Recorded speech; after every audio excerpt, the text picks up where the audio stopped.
Good evening. I would like to call our Town of Sydney Special Council meeting on Monday, May 30th to order at 6 p.m.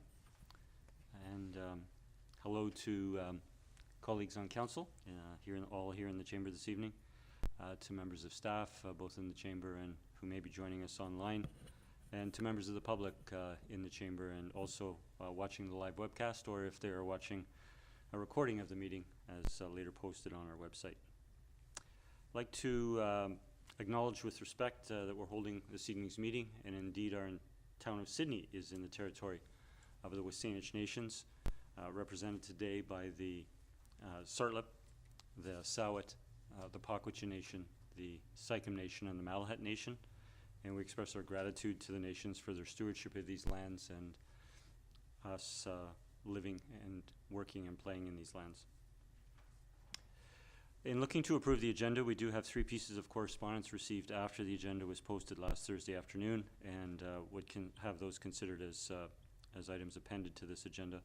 And I'll just note that they are, council did receive them earlier today. A letter of correspondence from Melissa Ball, a Sydney resident, an email from Dennis Carlson, a Sydney resident, and an email from Jordan Milne.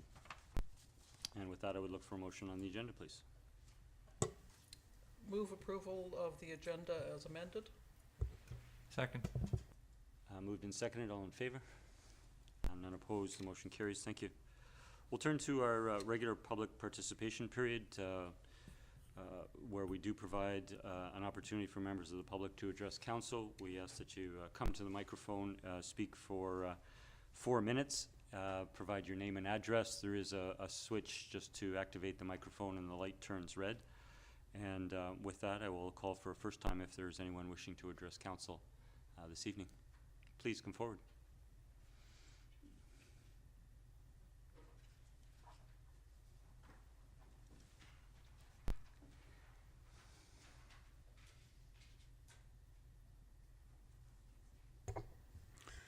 Mayor and Council, my name is Gerald Moffatt, and I live at 9512 Lochside Drive.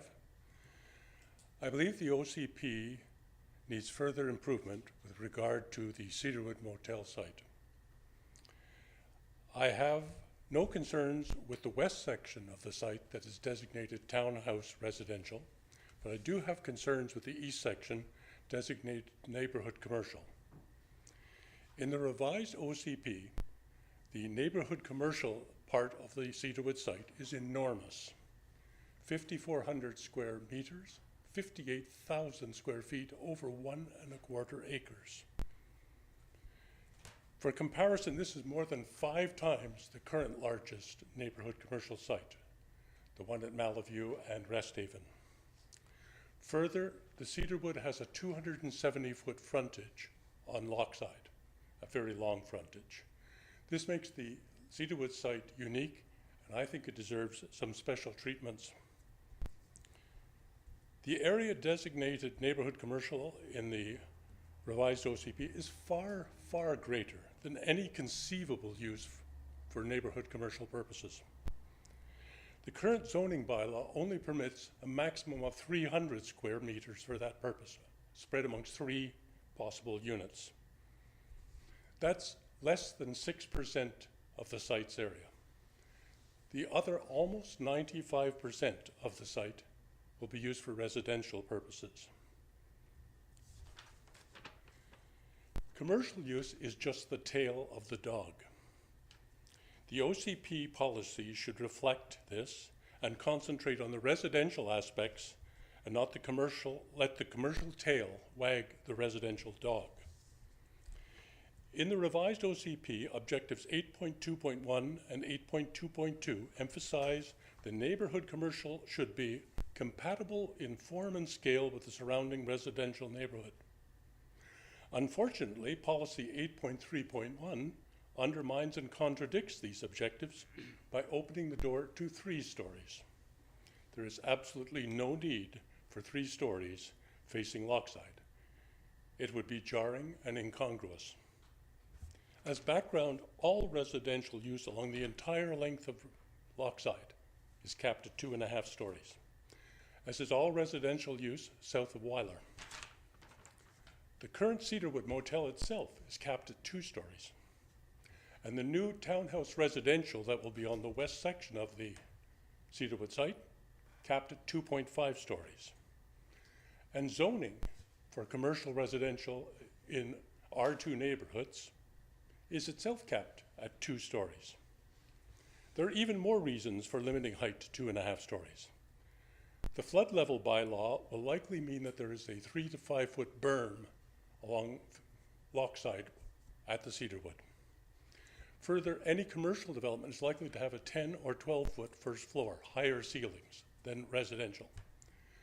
If you combine this with 3 stories, the effective height would be very great and it would be oppressive and offensive to people. Sydney residents do not want to have the equivalent of a strip mall with an apartment building piled on top. 2.5 stories should be the limit. I ask Council to simply apply the provisions regarding neighborhood townhouse to the buildings in neighborhood commercial at the Cedarwood, because that's what OCP objectives 8.2.1 and 8.2.2 regarding compatibility really entail. 2.5 stories for the whole of the Cedarwood site. That's my main message, but I do have an addendum. Neighborhood commercial at that site would consist of a corner store, a corner coffee shop, that sort of thing. Why not restrict neighborhood commercial to just the corner of the Cedarwood site, the northeast corner? Scale way back from 5,400 square meters to something like 1,000 square meters, and designate the remainder all as townhouse residential. Compatibility at one stroke while achieving the neighborhood commercial goal. Those are my submissions. I thank you for your attention. Thank you, Mr. Moffatt, for addressing council this evening. I'll call for a second time if there's anyone wishing to address council. Seeing none, I'll close our public participation period and we'll move on to our main business this evening, which is a staff report and a summary of revisions to the draft official community plan. We have a presentation. Good evening, Mr. Corey Newcomb, our Senior Manager of Long Range Planning. The floor is yours.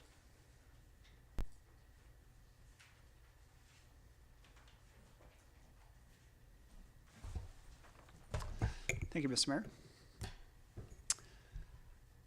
So I was here before you on May 5th to present the public feedback on the first draft of the OCP. A couple of weeks later, we are back with a revised draft, and I'd like to take this opportunity to walk you through it. This largely covers my staff report structure. Similar to the May 5th meeting, it covers 5 broad themes that were brought up during the public feedback on the first draft and what's changed in those areas, and then 3 site-specific locations.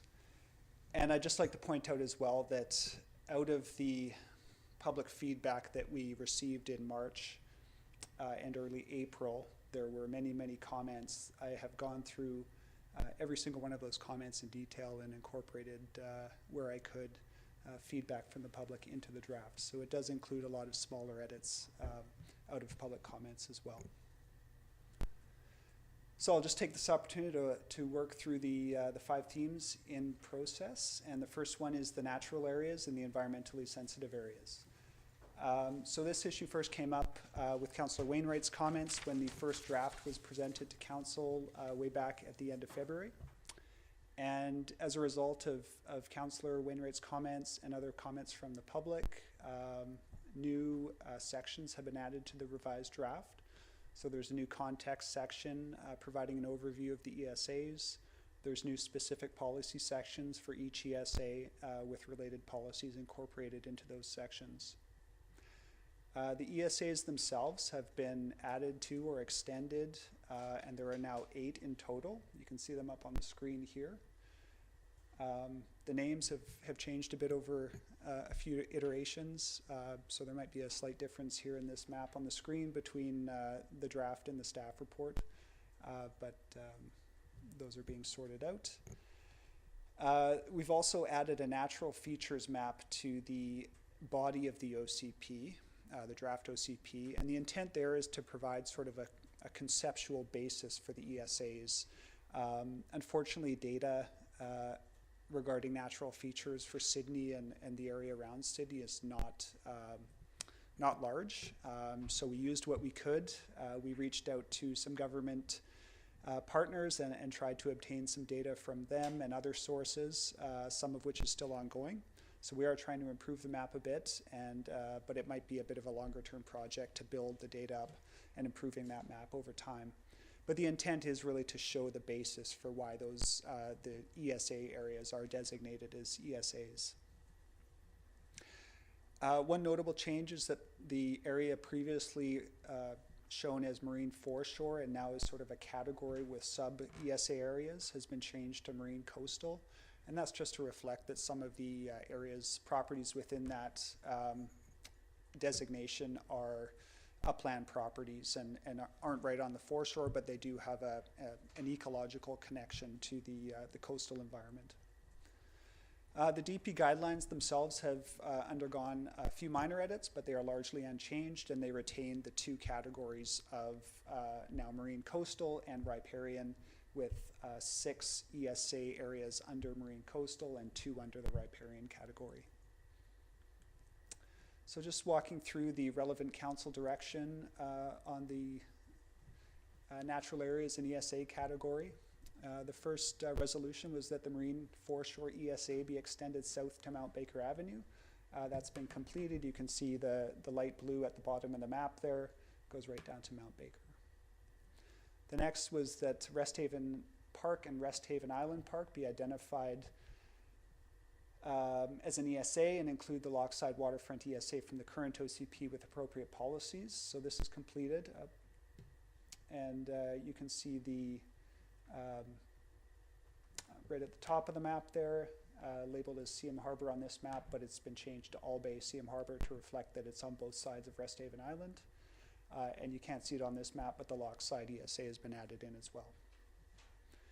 The third is that the draft ESA be revised to prohibit subdivision in the Beaufort Grove portion of the Marine Foreshore ESA. This is completed, and there's a specific policy under the appropriate section in the environment section in the draft. The fourth is that the draft ESA be revised to include a Great Blue Heron ESA, and that 2325 Harbour Road be included in the ESA with appropriate policies. So we had a good conversation with subject matter experts from the province who advised us that the best thing to do with the Great Blue Heron situation would be to include appropriate policies in the broader ESAs rather than create a specific Great Blue Heron ESA. And the reason for that is because the nests do change in locations over time, and so if you map the nest locations with a buffer, make that an ESA, it's possible that as time goes on and you've got a 20-year OCP document, you may not have nests in that location. So what we've done is add policies into the marine coastal and general DP guidelines sections and in the policy sections as well, and those cover what to do if there is a Great Blue Heron nest in those locations. The fifth is that the draft OCP be revised to identify a Beaufort Grove ESA with appropriate policies. That's been completed. And the sixth is that the designation of parcels within the Mermaid Creek riparian ESA remain as neighborhood residential. So that's been completed.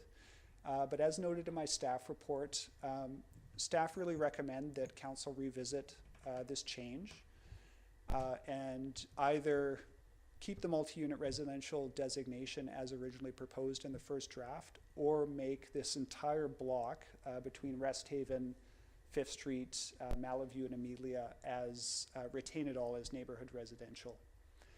And the reason for that is a bit complex, but it stems back to the original intent or part intent of changing the land use designation in this area to facilitate the restoration of the Mermaid Creek bed where it's not open channel. And the way to do that, one way to do that, is to amalgamate properties, go through a redevelopment process and shift that development away from the creek bed, and through the rezoning process acquire land or a right of way that would give the town the future opportunity to look at restoration. What this change does, as worded by council, is that it creates a periphery of multi-unit neighborhood townhouse now called, but essentially multi-unit residential, where that development happens only on the periphery, and the opportunity to shift, acquire that land as a part of that redevelopment is lost. So if it happens in this way, there will be redevelopment on the outskirts of this block, but that will essentially take away options for restoration on the interior of the block over time. The only options left in that case would be to directly purchase the land and convert it to park, for example, or it would just redevelop as is, so it would go from an old single-family home to a new single-family home. Because of the size of these lots, there would be no opportunity to shift the house one way or another, and the piped Mermaid Creek that's within the right-of-way in the side yard of this house would have to stay there simply because there's not enough room. Keeping it as neighborhood residential might preserve the opportunity to further explore something like was originally proposed in the first draft of the OCP in the future. Or if council believes that multi-unit residential is an option here, that's a potential option as well. So anyway, something to think about in your deliberations. Moving on to the multi-unit residential designations, just walking through a couple of the resolutions from the May 5th meeting.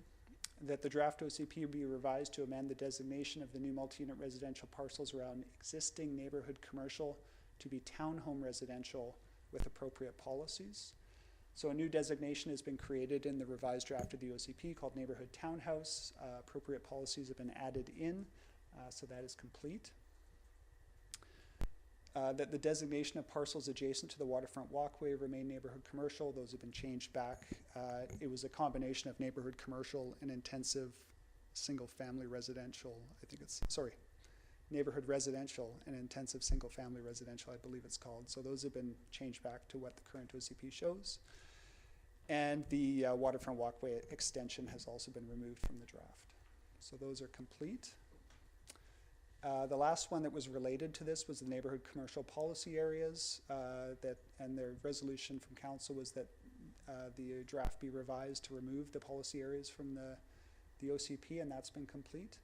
And I just left a picture of Cafe Demitas in Oak Bay up there to sort of paint a picture of what those were intended to be, and something that might be revisited in the future if there's interest. So moving on to built form density, the council resolution from the May 5th meeting was that the OCP draft be revised to address the 4 themes identified in the staff report dated May 5th, 2022, natural environment, built form and density, parking, and document structure. So the built form and density changes have been brought forward, and there's 2 kind of main points here. The first is that the density approach that we've proposed in this revised draft is what I would call a form-based approach. So what we're really doing is creating a basic form that the OCP sets out as the structure that would then be later filled in by the zoning bylaw appropriate to that property within that basic form that the OCP has laid out. And I'll cover that a little more in a minute. And the second point is that clarity around the minimum lot areas have been added, specifically related to the duplex lot areas. So I think there was a concern that a duplex could maybe be built on the 350 square meter lot.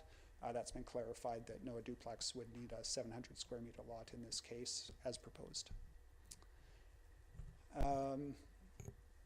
So moving on, just to look in a little more detail at this form-based approach to density. So what the OCP policy is saying is that it's creating these sort of containers, and it's based on the number of stories.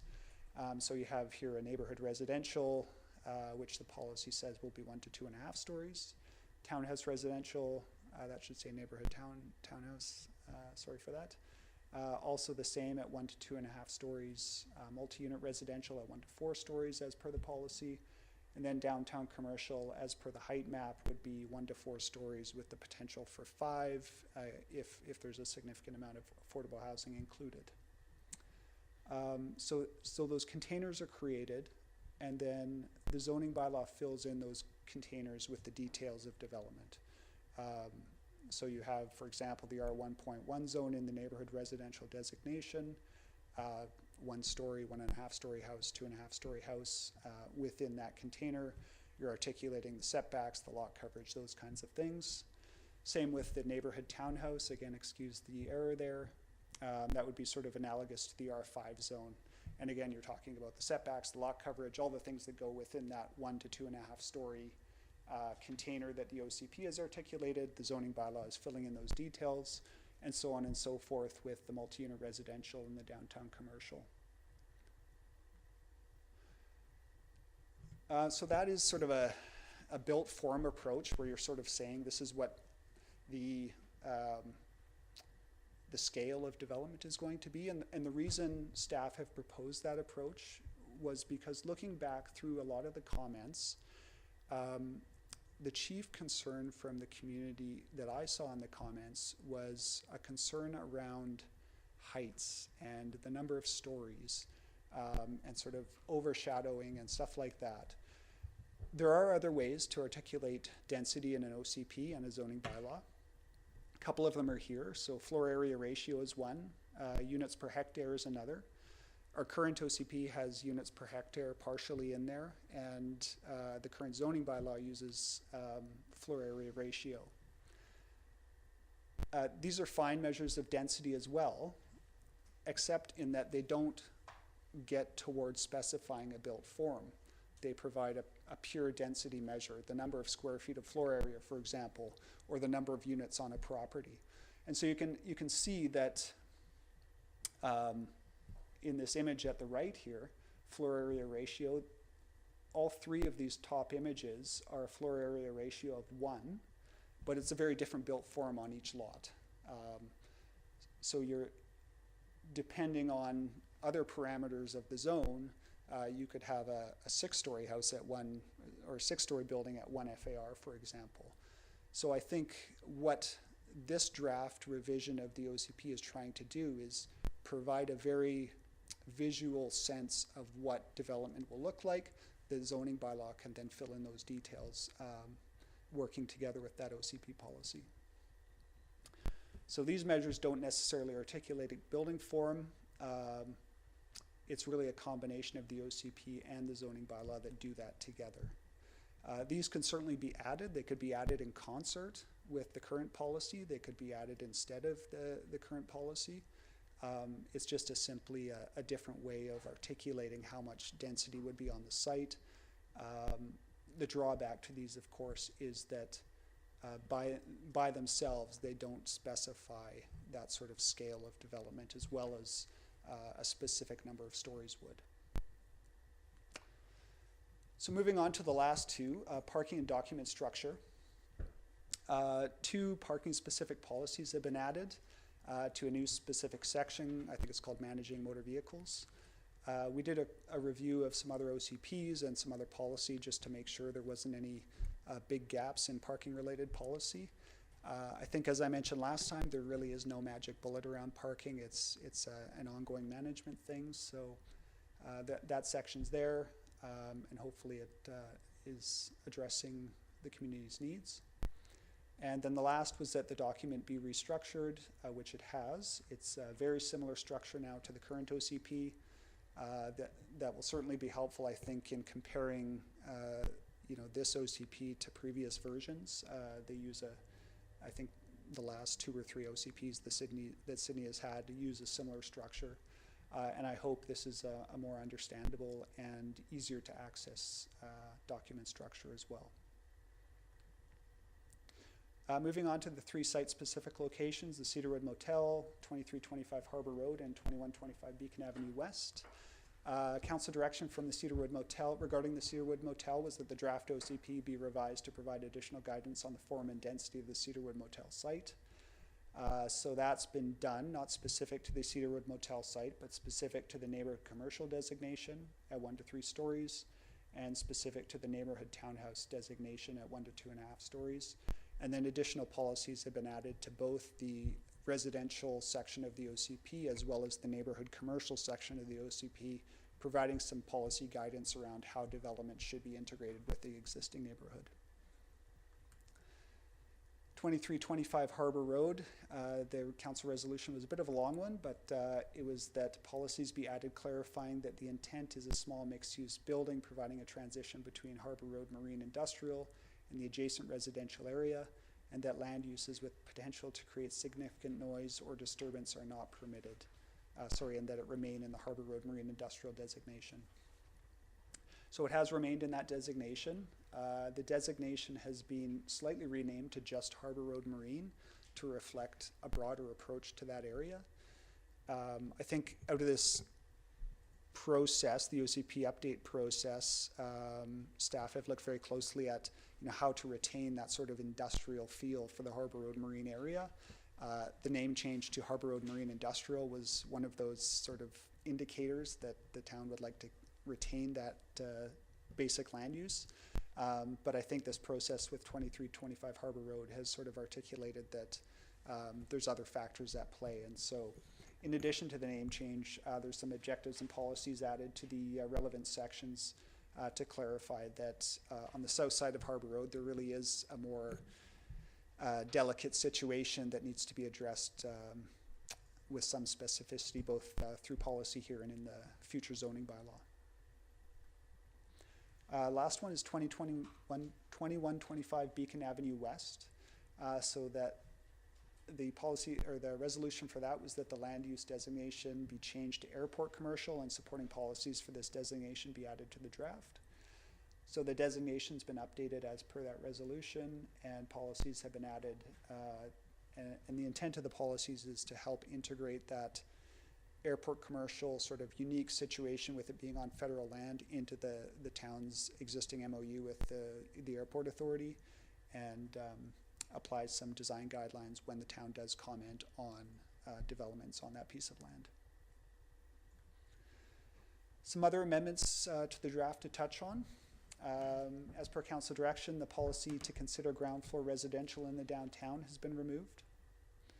The policy to consider liveaboards and float homes as a potential housing option has been broadened slightly. Again, these are things that would require zoning bylaw amendments to put in place concretely, but this policy does provide direction to do that.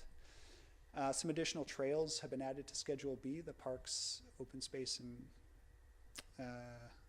not sure what the title is, but the parks map. An offenses and penalties section has been added to the draft so that staff can enforce the bylaw if necessary. And the regional context statement has been added into the draft as well. Now, this is the same regional context statement that this council approved in late 2019 and then was subsequently approved by the CRD board in early 2020. The only thing that's changed is the policy references linking those policies to the new OCP, the draft OCP. The policy behind those policy linkages have not changed, so it's really the same underlying structure of the OCP vis-a-vis the regional growth strategy and supporting the intent of the regional growth strategy. So that's it. So next steps for the project is report back to council on June 13th as per the staff recommendation with public comment and a final draft, or as directed by council here tonight. Thank you. Thank you, Mr. Newcomb. We appreciate your report, and we appreciate your presentation, particularly with the additional slides providing context for us. Council, we're aware of the agenda recommendations in terms of first considering any additional desired changes to the draft. In a moment, I will propose that we go to the recommendation in the report, the staff recommendation in the body of the report that asks us to reconsider direction on the Mermaid Creek area. But before we do that, I would open it to general questions of Mr. Newcomb at a high level before we get into particular topics. And there may or may not be questions, but I'll provide that opportunity. I'll turn to Councillor Garnett and then Councillor Fallon. Councillor Fallot, and then Councillor Garnett. Thank you, Mr. Mayor. Thank you, Mr. Newcomb. Appreciate your presentation and also for the questions that you have answered beforehand. And one of them was, in the ESA policy 12.4.7, it states residents of properties, et cetera, should be made aware. And I'm questioning the word should, because that seems to be passive considering the importance of the ESAs. Would it be better to say must be aware or must be made aware? Will be made aware? Yeah, thank you. Through the mayor to Councillor Fallot. In the past, what has happened is the town has essentially sent out brochures to the property owners in those locations, providing an overview of sort of what the ESA is, what the responsibilities are in that area. Occasionally, I think we've had an article in Town Talk, and of course, when an ESA property owner does come in for a permit or something like that, we have a chat with them if they're not aware of what's happening. That could certainly be reworded to be a little more active, something like periodically make residents aware or something like that, so the town sort of proactively, maybe every second year we send out a brochure or something like that with any updated regulations or things like that. So, And do we have any information or resource available for residents in these areas of where they can go for information? Do we have it on file, or is there something that we link them to?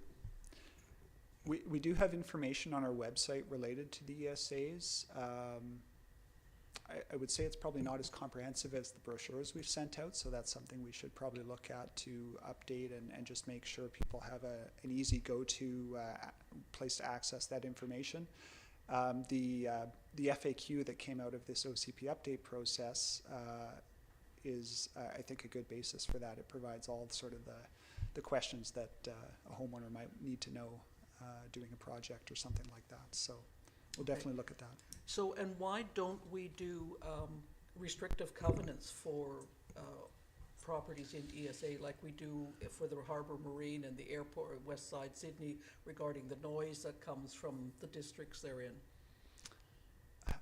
To be honest, I don't know the answer to that question. I just think it's probably never an idea that's come up. Someone who's been with the town longer than me might be able to correct me, but yeah, I mean, there are some limited situations where we may be able to get a covenant of that type registered on the property, but typically with the ESA properties, the opportunities are fewer. So with a development permit, the town doesn't, if it's just a development permit process, the town doesn't really have the legal authority to require a covenant be registered on title. It would need to be a situation where there's some sort of discretionary approval, or for example, a subdivision process where the approving officer, if there's a policy in the OCP, could say, yes, this is something that we're going to require as part of this subdivision. Subdivisions don't happen often on those properties. As we've discussed here tonight with policy, they're likely to happen even less often now. But it's possible with some level of discretionary approval that the town could require that. Typically what's happened in the past is it's not specific to the ESA, it's been specific to trees. So that in the Beaufort area, for example, there's a lot of properties with restrictive covenants regarding the trees on file. Okay, thank you. Thank you. Thank you, Councillor Fallot. Just to add to the question on regarding covenants, did we not, during the recent application that came before us, a DP that came before us for on Harbour Road for the ground floor marine retail and storage and above level and second story residential, indicate there would be covenants indicating that it is a marine industrial area? Yes, I might defer that one to Ms. Verhagen, but I believe on every property we take that type of covenant. So my question is if we do it that way through a development permit, why would we not do it again in the example that Councillor Fallot indicated with an ESA property? I believe in that case there's an active subdivision on the property as well. but I might defer to Ms. Verhagen if she's Thank you. wanting to weigh in. Good evening, Ms. Verhagen. Good evening. Through the mayor to council, yes, the zoning there at the Harbor Road property that just came before council, it's right in the zoning bylaw that says that residential uses shall be subject to a covenant on title acknowledging the existing marine industrial nature. So it is a zoning bylaw requirement, but it is a different situation than an environmentally sensitive DP area. Thank you. Thank you again, Councillor Fallon. I'll turn to Councillor Garnett. Thank you, Mayor. Just looking at the land use map, Schedule A, just something I noticed that, I'm not sure if it's not there on purpose or at the end of, between Amelia and Malaview, at the very end by the Pat Bay Highway, there's a series of businesses that operate there, but I don't see them, they're color coded in there. Is that meant to, are they like legal non-conforming and that's meant to be residential at some point, or? Through the mayor to Councillor Garnett, yes, they are all legal non-conforming. The zoning is also, I believe it's RM5, multi-family residential zoning. Okay. So they are operating as non-conforming, yeah. Thank you. And the other question, and the only reason this one came up is because we just had an application for a business license for Island Treats last week. So when I was reading through a 6.4.1 under downtown waterfront, and it speaks to provide services, appropriate accessory commercial activities, food and beverage stands or carts in the downtown and downtown waterfront, it seems to kind of be contradictory to what we had them go through. So I have a little puzzlement over that one. Yes, so this kind of thing is, I think, policy that council can consider in making your decision on an application like that, but it's just policy. Council can make a decision on an application like that, weighing not only this policy, but other specific factors that might come into play, public feedback, things like that. Okay. So this is only one aspect of what might factor into a decision like that. And the intent behind this type of policy is just to sort of keep that street activity, things happening, but that doesn't necessarily mean that, you know, council is bound to approve something just because that policy is in the OCP. Okay, thank you. Thank you, Mayor. Thank you, Councillor. And just to add a bit of a question to that, by having it in the OCP, though, it seems to connotate encouraging, you know, the fact that you're saying consider. Because there's certainly other policy areas when we're using the term consider, we're using it in an encouraging or in intent or aspirational way. Yeah, council can definitely consider it and then make a decision. Okay. Thank you. I'll turn to Councillor O'Keefe. Thank you. First of all, in regards to the airport commercial, and I commented that in the West Lap, there's very specific wording about the commercial entities that are not competing with the downtown, and it's less specific with airport commercial. And, you know, when the community went through the gateway process, there was significant concern expressed about not wanting to have businesses there that compete with the downtown. So I'm wondering if we might consider some adding in wording there to reflect that desire, if that's something we might consider. Yeah, through the mayor to Councillor O'Keefe. I mean, that's a difficult site to do that on, given that the town does not have 100% land use control there. And, you know, essentially, the town works with the airport through the MOU to comment on developments. But I think when it comes down to it, you know, our council's ability through the zoning bylaw to restrict uses and thereby reducing competition with downtown businesses, as an example, is far from absolute. So I'd be concerned about including a policy like that, given that at the end of the day, it's essentially impossible to enforce that type of policy through the zoning bylaw. And so that's because the airport authority has final decision. That's correct, Yeah. yeah. So, and I realize that, but I guess what I'm thinking is, I think there might be some value in at least stating what our desire as a community is, and hopefully that they would at least look at that and give it some consideration rather than saying nothing at all. You know, recognizing that they can do whatever they want to do. Yeah, and I mean, happy to take direction from council on that point.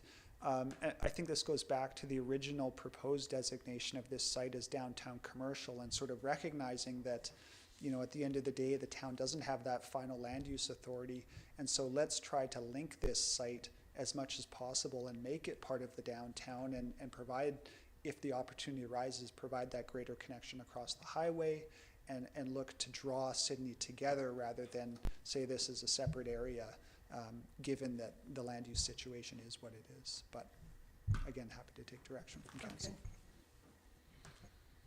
I'll turn to Mr. Humble. Thank you, Mr. Mayor. Yeah, I think Corey's provided a pretty good rationale for some of the challenges, I think, with respect to the airport site, and being maybe that sort of prescriptive around what council or the community may desire on those lands. And I think one of the concerns that we would have as well is by suggesting, you know, a certain type of commercial use on those lands, I think we might be creating a bit of a false expectations within the community around what is feasible in terms of the municipality's control over what are federal lands. And we already know that there's a great deal of confusion around the approval process associated with the airport lands, and I think that may add to that level of confusion if we have that type of prescriptive policy within our OCP as well. Okay. Yeah. Please And then- continue, Councillor Keefe. Yeah. Turning to West Slap. Actually, Councillor Keefe, Councillor Wainwright had, I think, a point to, he Oh. wished, either a Oh, question sure. or a Yeah, point he wished to okay. make. I just wanted to follow up to the point that was being made. I think one of the real challenges about that parcel is that during that gateway process, it was rezoned to allow essentially any commercial use. So if you want to take away some of the uses so that those can't be competing with downtown, we would actually have to downzone it, which is something which has always been a real challenge. So they're actually grandfathered right now, and even if they weren't, the final decision is going to be the airport authority. So I think that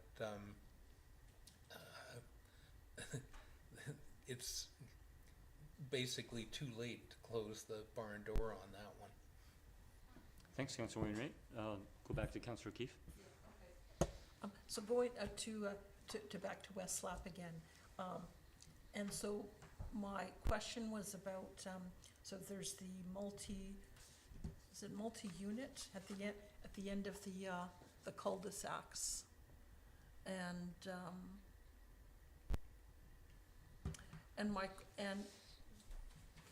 in the West Slap, it talks about the plan that we're going to have for implementation of the mixed-use village, so that there's not as much disruption or upheaval on that nice little residential area there in Galaran.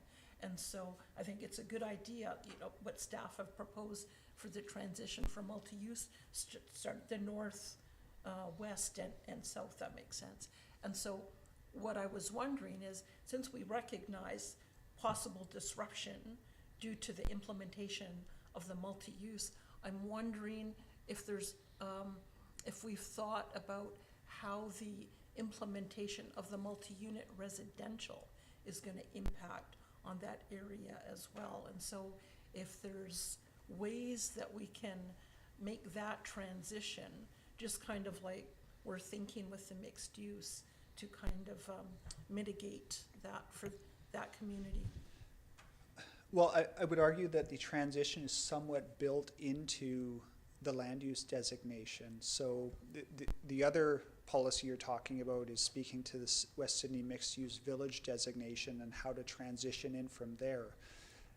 The multi-unit residential on the east side of that neighborhood is a relatively narrow strip immediately adjacent to the highway. If you look at what's actually developable at the end of each cul-de-sac, it really amounts to 1 or 2 medium-sized buildings, multi-unit residential buildings. Quite a bit smaller, for example, than the 2180 Beacon Avenue proposal. So, you'd probably be looking in the range of 30 to 40 dwelling units in a building max. And at the end of each cul-de-sac, the way that the land use categories are laid out, you'd only have the potential for 1 or 2 of those buildings at the end of each cul-de-sac. So the limited multi-unit residential on that east side limits the overall impact in almost the same way, in that it's,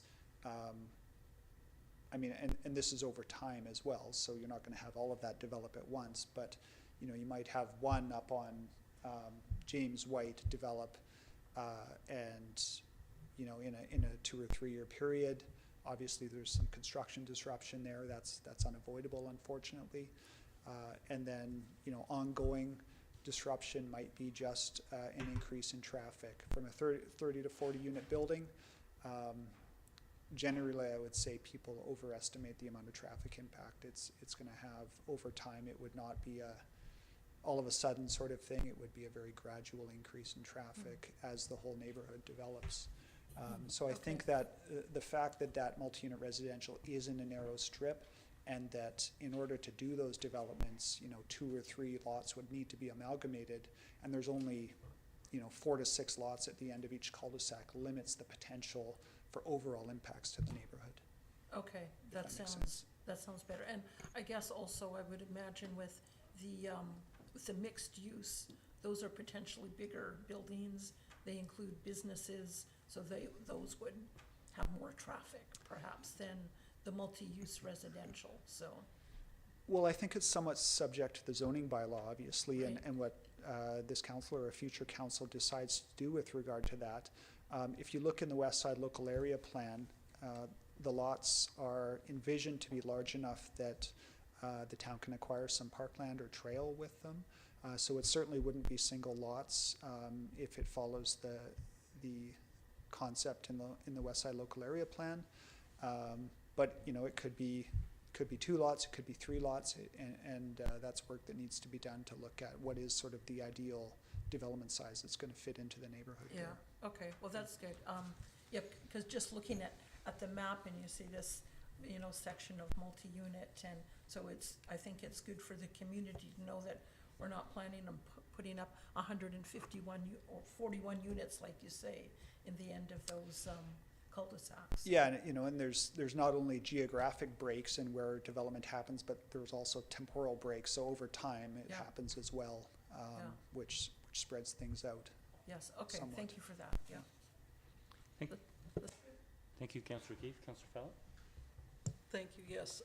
So Councillor Keefe was just talking about the west side, which brought out a couple of things that came out for me, and both in the airport commercial and west side commercial, 9.23 and 10.26, it's talking about improving the visual image, and they say visible from Highway 17.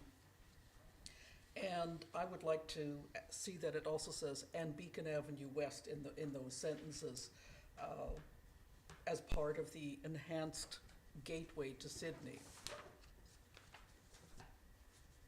Okay? Yep. Okay.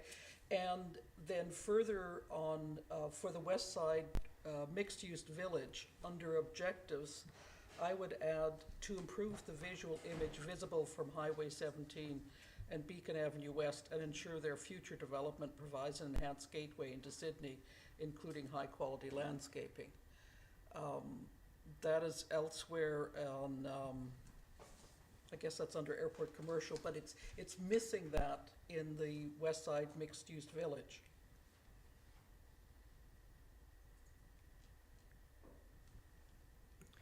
Sorry, just to clarify, Councillor Fallon, what you just read as policy is included in industrial? It's industrial, but not in the west side mixed-use village. Okay, I'll turn it back to staff, either Mr. Newcomb or Mr. Humble. Sorry, just a question through the mayor to Councillor Fallon. So, are these requested sort of substantive changes that you'd like to make through a Well, motion, or? I would like to see that policy in there. I would like to see that objective Okay. of, in the West Side Village. Okay, but it's correct me if I'm wrong, Mr. New, is it a change now to the current draft OCP? No, not as articulated by Councillor Fallett. Okay. I mean, it's a fairly simple change to make. I would point out, however, that if you look at the map, the West Sydney mixed-use village is not directly visible from the highway or from Beacon Avenue West. So you might be referring to the West Side multi-unit residential area that borders those locations. So the West Side mixed use is, Yeah. pardon me, yes. So it is the multi-use residential. My apologies. Multi-unit residential. So I'll make a note. I think that principle is in the OCP, but maybe not with the specificity that you'd like it to be. So I'll make a note to look at where that, regarding the multi-unit residential, might be best integrated. But I will see that. Because that change is as I'm made. looking at that, and that goes into the next point that I would like to raise, this is a substantive, yeah, you're right, it is. I did have the wrong one, so my apologies for looking at the wrong portion there. That's a substantive face that is out on the highway and Beacon Avenue West. And I want to ensure that if we are looking at some multi-unit residential and some substantive construction buildings, that is softened with the appropriate landscaping to be part of a green image, not just a building.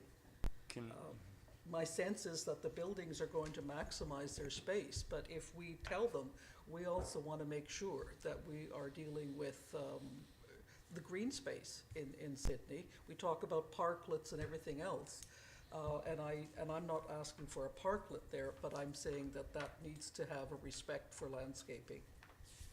Yeah, and there are some design guidelines that speak to integration of on-site landscaping with off-site green space. And so, for example, I guess I'm thinking of along that side of the highway where there's some trees and the bike path, and it would be nice to integrate, as there is multi-unit residential development there, accentuate that kind of, you're riding down this bike path in this great green corridor. Yeah, it creates a green buffer. So I'll see where I can Okay, increase the specifics around doing that okay. in the draft, yeah.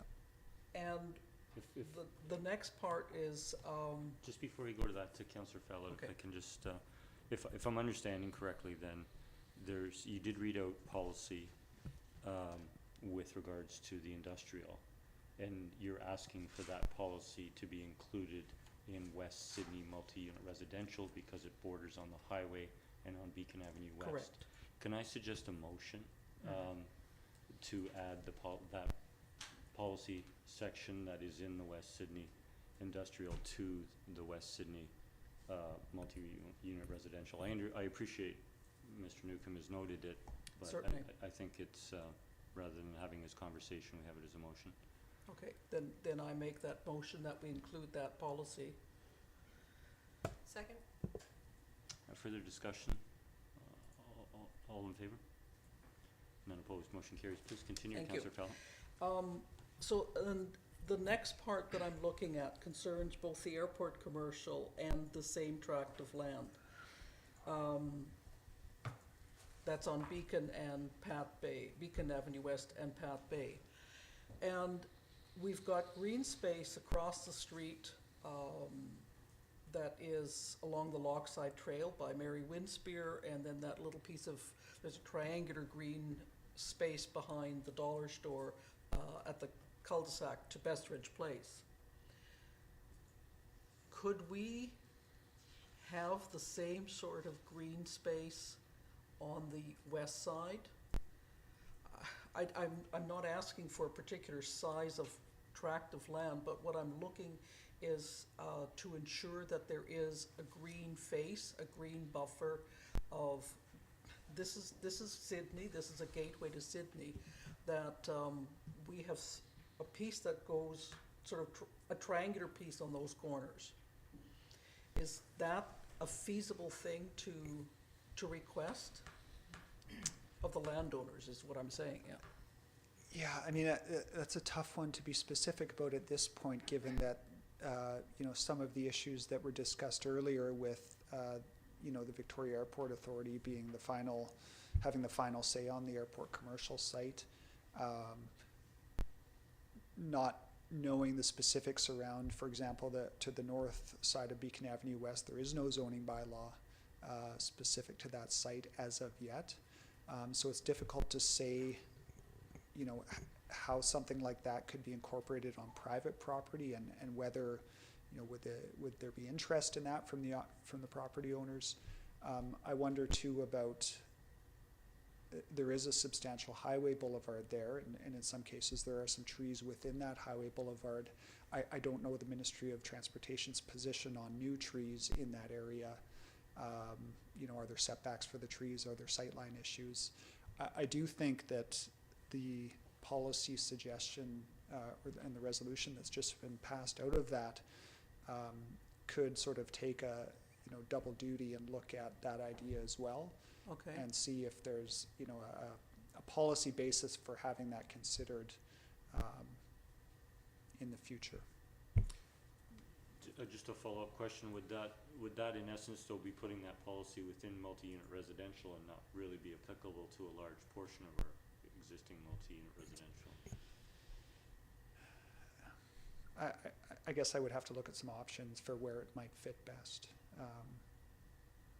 Yeah, even with the resolution that council's just passed, you know, is that best sort of shared in with the industrial section or somewhere else? I'll have to look at that. Fair enough, and just for clarity, Councillor Fowler, so I think you mentioned airport commercial. Were you making reference to this green space in airport commercial as well, or just Yeah, to the that airport multi-unit commercial residential? and the multi-use, the multifamily. So both west sides of Pat Bay and Beacon. Okay, so I just suggested it might be a challenge in terms of, because the northwest corner is multi-unit residential, and we have multi-unit residential in different parts of Sydney.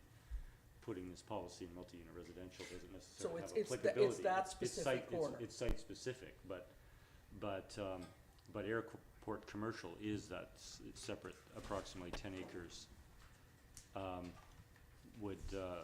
Mr. Newcomb, would you consider it reasonable to add that policy to the airport commercial? Because you did indicate an interest in wanting to soften that as well, or given that it's an entrance to our community. It may fit best in the transportation section. Okay. There's nothing to say that we can't have beautiful transportation corridors, so that might be an option as well. I'll let you Okay. continue, Councillor Okay, thank you. And the other part goes to, the other part that I want to discuss is downtown commercial. 6.3.4 is limit building heights in downtown Sydney. In the image, there is, let me just quickly open it up so that I'm on the same page that I'm talking about here. So the section C that comes up to about mid-block between 5th and Rest Haven, could we extend that right up? I would like to see us extend that right up to Pat Bay, to Highway 17, so that there is 3 stories. Now, I realize you were talking earlier about density and that whole thing. So what I'm looking at is the properties that are in the section C are probably someplace between 50 and 100 feet deep along there. if we were to continue that corridor straight up to Beacon Avenue, so that corridor, that section of land is 3 stories maximum.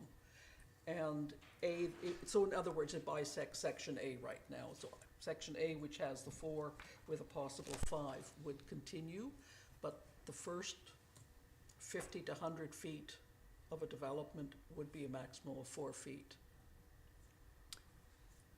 No, maximum of stories? maximum stories Maximum of 3. of 3. Yes, sorry, yeah. Well, there's no technical reason why council can decide to do that. So is there any, because right now, we've got, there are setbacks to the building with 3 stories and 4, but I'm looking for a greater depth, so that if we're looking east or west down Beacon Avenue, we are seeing we're having the potential for a greater sense of openness where the higher buildings are. Yeah. I believe, and Ms. Verhagen might be able to correct me here, but I believe the depth off Beacon Avenue in the C section there is a typical property depth, which I want to say is 50 feet, but I'm probably 100. wrong. 100? I can add that it's, Okay. as a property owner, it is 100. Yeah, so 30 meters, I would say then, in depth on each side of Beacon Avenue. And that basically reflects what's in the zoning bylaw even now, which is properties fronting on Beacon Avenue need to be 3 stories with 4 stories elsewhere. So the way it stands now, in Section A, if I'm understanding correctly, the portion of those, we're talking about 3 main properties. We're talking like the Save On Foods property, the Smitty's and the Mariner Village. Those are the big properties there. The first 30 meters is already provided to be a maximum of 3 stories? Well, I might again defer to Ms. Verhagen here, but I believe those properties front on Beacon Avenue, which would make the zoning bylaw requirement for those properties 3 stories, period. I'll turn to Ms. Verhagen. Good evening. Through the mayor to council, we would have to look at the dimensions of the properties to determine which would be considered the front lot line and which would be the exterior side lot line. But I do believe Mr. Newcomb is correct. But to confirm, we would have to check the dimensions. Thank you. So this goes back a little bit to what I was talking about earlier, where the OCP creates the container and then the zoning articulates what's in that container. And the zoning doesn't have to go up to, a maximum. For example, the multi-unit residential says 1 to 4 stories, but we have the RM6 zone, which limits things to 3 stories in those zoned areas. So this would be a similar situation. Okay. Okay, you're done? Okay. Thank you. I'll turn back to Councillor O'Keefe. Thank you. Turning to Cedarwood now. So just a couple questions on that. So the back section, the east section was previously multi-unit residential. Sorry, Councillor O'Keefe, we're getting into a specific topic now. We were talking about some of the land use designations. We're getting into the Cedarwood site now. We do have a letter of correspondence, and I'm sure we will come to it tonight. Okay, so I can ask questions at that time? Yeah, Okay. I propose that it's going to be a topic for discussion tonight. Okay, I Where's- wasn't sure if this was the time to ask all our questions, but if we have a time to do that later, that's fine. Yeah, I was considering the ones at a higher level or covering a broader area of the Okay. of the Sure. OCP. So if there are no further questions of a general nature, I will segue into Mermaid Creek, which, as I indicated after Mr. Newcomb's presentation, staff is seeking a recommendation from council, or a reconsideration from council based on our prior motion. And Mr. Newcomb, could you go to the slide that shows the ESA, Mermaid ESA, please?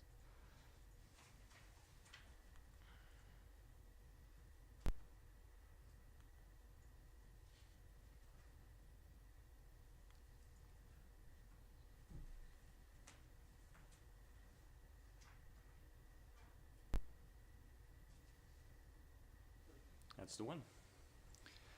So I think we appreciate from previous council meetings that the intention of the multi-unit residential in that ESA, Mermaid ESA area was to not necessarily add residential density, but was to shift residential density such that we could perhaps protect the ecology of Mermaid Creek. My question is rather specific, and I'm, given the lots aren't numbered, I'm gonna have to guide us there. So if we look at the property to the right on Fifth that has a circle around it, if we go immediately there's a property to the left, and then there is the laneways to two properties on what is in essence the west side of Mermaid Creek. So Mermaid Creek, so we know that's Amherst, the roadway that comes in there off Fifth. So there's a driveway, yeah. So right there's a driveway, and it comes to two properties. One has two addresses on it, and the other the longer one with the longer driveway has one address on it.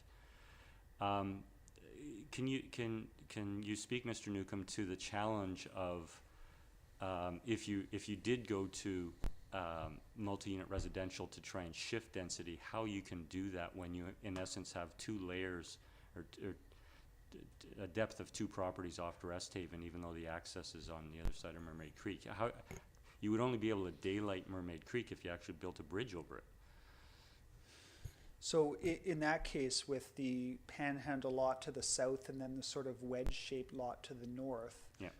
I would suggest that the most likely scenario there is that those two properties be joined with the four properties fronting onto Resthaven Drive. And it would be a larger assembled parcel. And the building would essentially front onto Resthaven Drive. And what's in the back, access would be from Resthaven Drive, and what's in the back would end up being converted green space. Okay, and looking at the ESA map, and I'm sorry, I haven't gone to our website to blow it up to see the exact scale, but my understanding is that the south boundary of that section of the ESA is actually borders on Amherst. Amherst is the road running in Off Fifth? off Fifth, halfway through the block. Yeah, and then it just continues that property line just south of the 5-property subdivision. Right. Yeah. So that's the ESA. When you go down to that stretch, there is actually open Mermaid Creek to the south of that point. Not a lot, but it is open. Yeah. Again, from the pipe. Is there a reason that's not included in the ESA, or it's not taken farther south? I'm not sure I follow what's not taken further south, sorry. Well, you did make reference to the laneway to the panhandled lot. Right. So just south of Amherst, the road is that driveway. Yeah. There is open Mermaid Creek to the south of that, yet it's technically outside the ESA. I think it's within the ESA. So we went through a mapping exercise and Okay. identified all the open channel sections. Okay, fair Yeah, enough. and No, that's I think it is in the ESA, yeah. okay. yeah. No, that's fine. It's just the scale of the map I was probably referencing. Okay, I will turn to council if Councilor Wainwright. Thank you, Mayor. So with respect to this, I'd like to move that the parcels within the block bounded by Resthaven Drive, Malaview Avenue, Fifth Street, and Amelia Avenue, so it's that block, remain designated as neighborhood residential. Second. We have it moved and seconded. Councilor Wainwright? So just speaking to it, I appreciate Mr. Newcomb's comments, and when I made the motion at the previous meeting to essentially downzone the area within the ESA, I knew that we were going to need to do some cleanup, but without a map showing what it was going to look like afterwards, it wasn't the right time to do it. So tonight's the right time to do it. And I think it does make sense to preserve the opportunity to consider daylighting at some future time. Thank you, Councillor. Councillor Rentoul? Any further discussion? Seeing none, I'll call a question. All in favor? None opposed. The motion carries unanimous. Thank you, Councillor Wainwright. Councillor Wainwright? If I could, I'd like to continue on the theme of Mermaid Creek. Certainly. And if you could, right, you've got the map of the ESA up. So I'd like to move that the boundary of the Mermaid Creek ESA be extended north to the point of discharge into Roberts Bay, adjacent to and including 10-261, 10-263 Rest Haven Drive, and 10-244 Fifth Street.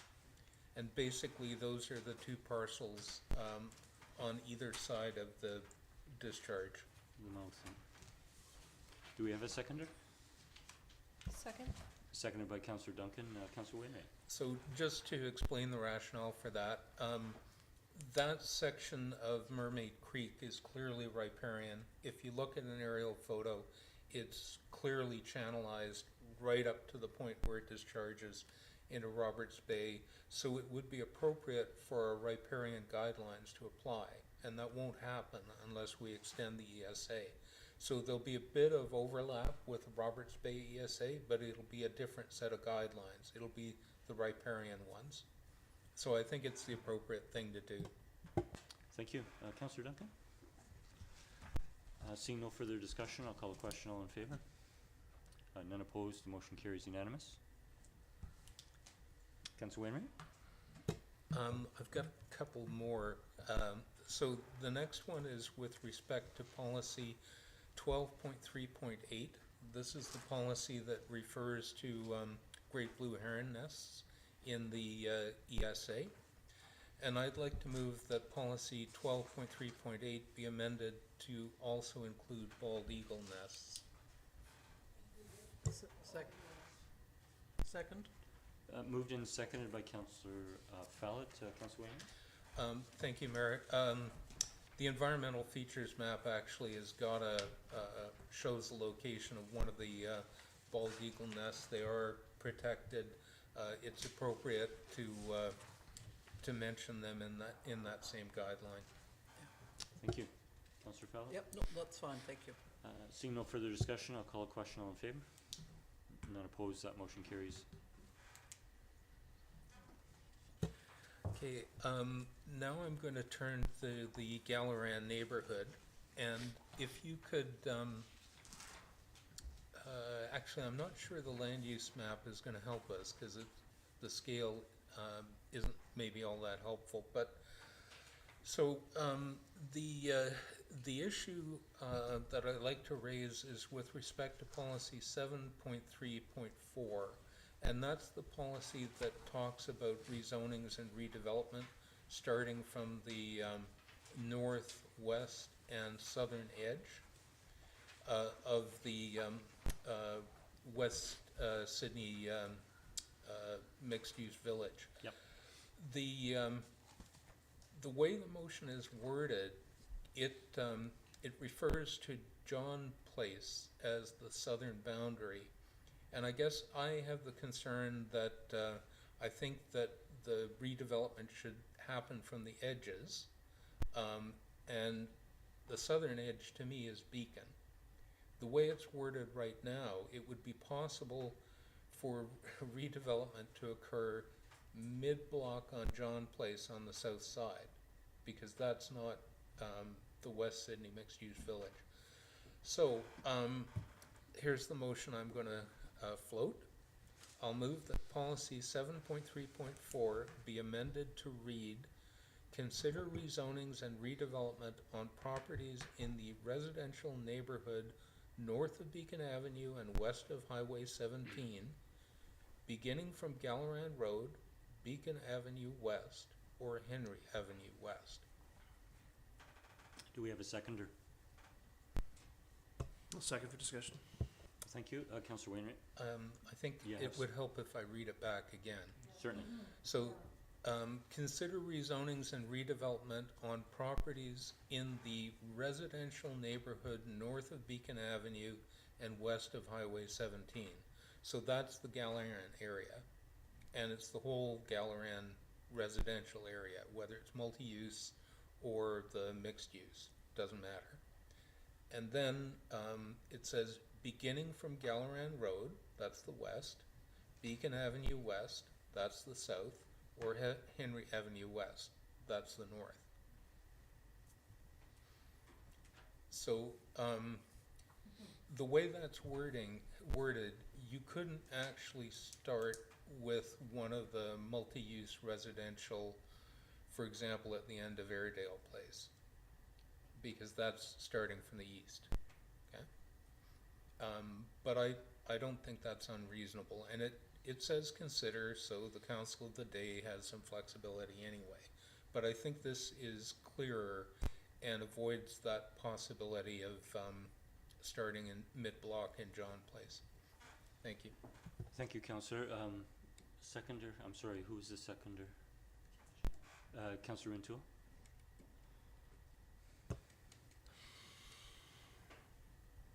Thank you.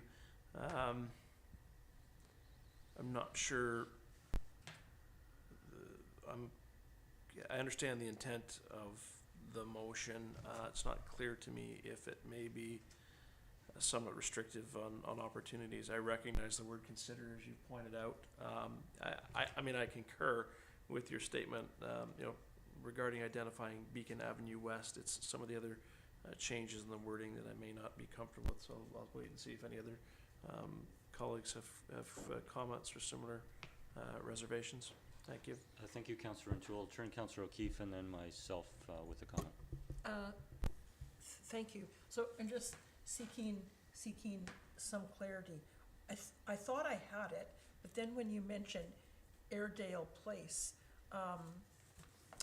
so we're applying this development sort of plan to the mixed use and the residential area, using those boundaries that you defined. I got that so far. And so then, are you suggesting then that the multi-use area that's goes along, you mentioned Airedale, it's at the end of the cul-de-sacs, that orange area. So that your idea is that we wouldn't be doing any development there until development on those other peripheries took place first? My thinking is that the multi-use residential, the higher density, at the end of the cul-de-sacs is starting from the east. So it's considered not doing that. Consider starting from the other edges, not from that one. And I guess my rationale for that would be that all of the traffic, all of the pedestrians coming from whatever development gets created at the end of the cul-de-sac has to go down the cul-de-sac, back and forth. So the sidewalks aren't there yet, et cetera. Whereas if you do it the other way around, it's just more compatible with the residential area. So you're saying, just to clarify, so that in looking at the map, the mixed use village would have to be completed first before we started developing the multi-use at the end of the cul-de-sacs? No, you could Okay. actually start with a multi-use off Beacon Avenue Oh, and yes. work your way north. Yeah, I get that, but what you're saying is that we wouldn't develop, as you said, Airedale or at the ends of James White or the end of a Skylark, until those mixed-use components on those blocks would be completed? The council of the day gets to consider whatever they think is appropriate, but the general guidance would be start from the edges. From this west edge? North, west, or south. Okay, so we wouldn't be doing this orange, the unit residential unless it was the stuff that was on Beacon first. The idea would be not to start from the east, and that's consistent Yeah. with the current wording of 7.3.4. Right, okay, yeah, that's good. I'm good with that. Thank you for the clarification. Thank you. The comment I have is I'm of mixed views on this. The one is subject to the earlier discussion and points made by Mr. Newcomb, is that it is a narrow strip of multi-unit residential on the cul-de-sacs on the east side, and so starting from that point would have limited impact. Certainly doesn't equate to starting in the middle of the block on any of the other streets with mixed-use village. However, and I guess I'll go to a question through to staff. Is there intent through the West Lap policy, and I just thought of it tonight and haven't searched for it, that through this redevelopment, as Councillor Wainwright just alluded to, those streets that lead to the cul-de-sacs on James White Boulevard, which doesn't have a cul-de-sac at the end, are narrow without curbs and gutters and sidewalks. Would it be the intent? You did indicate earlier that through redevelopment we would like to see additional park space and trail space. Would staff's intent be looking to try to, I don't know the size of the boulevards on those properties, that is town right-of-way, but would the intent be to try and widen through when curbs and gutters do come to that, and/or sidewalks, to deal with the access and egress to the multi-unit and just the general mixed use, that will take place that will occur on those streets? Yeah, so when the West Side local area plan was done, it included conceptual street plans for all of those streets in there, including what the frontage improvements would look like. Of course, that was at a conceptual level, so with a development, a civil engineer has to bring in a design and it goes back and forth with staff. But the general layout of what those streets would look like, and I'm not sure if it included any land dedication to widen the road out. But the overall design of the streets were laid out in the local area plan, yes. Okay, so where my mixed views come on this is, on the one hand, starting from the east side seems reasonable, just as starting from the north, the west, or the south does. But there could be impact in the middle, so I would like to see the opportunity of multi-unit residential on the east, but I'm concerned about the impacts until there's further development that lead to possible improvements on the right-of-way. I'll leave my comments there. I'll turn to Councillor Garnett. Thank you, Mayor. Question through you to staff. As I understand it, and correct me if I'm wrong, the intent at some point, I think, was to combine lots Jean and Beacon and have access off of Jean. Did I not read that in the West Side local plan at some point? Access to buildings, like rather than having the access be off of Beacon, it seemed to me I read something about potential access for buildings to be off of Jean Place. Yeah, I mean, I would say given the volumes on Beacon Avenue West, it would be preferable to have residential entrances off the other street, John, I guess. Yeah.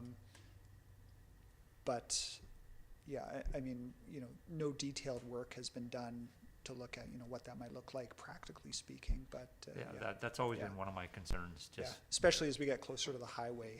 Minimizing exactly. those turns on Beacon the West. traffic is just only picking up, and as long as this develops, it will only get worse. So that was my concern with having buildings like that on Beacon Avenue is access and egress, and how that affects traffic flow, even with the roundabout, and safety precautions and that kind of thing. So I mean, even under Councillor Wainwright's proposed motion here, you could have a 6-lot assembly on Beacon Avenue, fronting onto Beacon Avenue West, and if that's close enough to the highway, for example, and sort of egress and ingress from Beacon Avenue West is an issue, you would have that traffic coming down through John Place on the backside, and again, it depends on the size of development and all these specific factors. and how that would influence traffic in the neighborhood.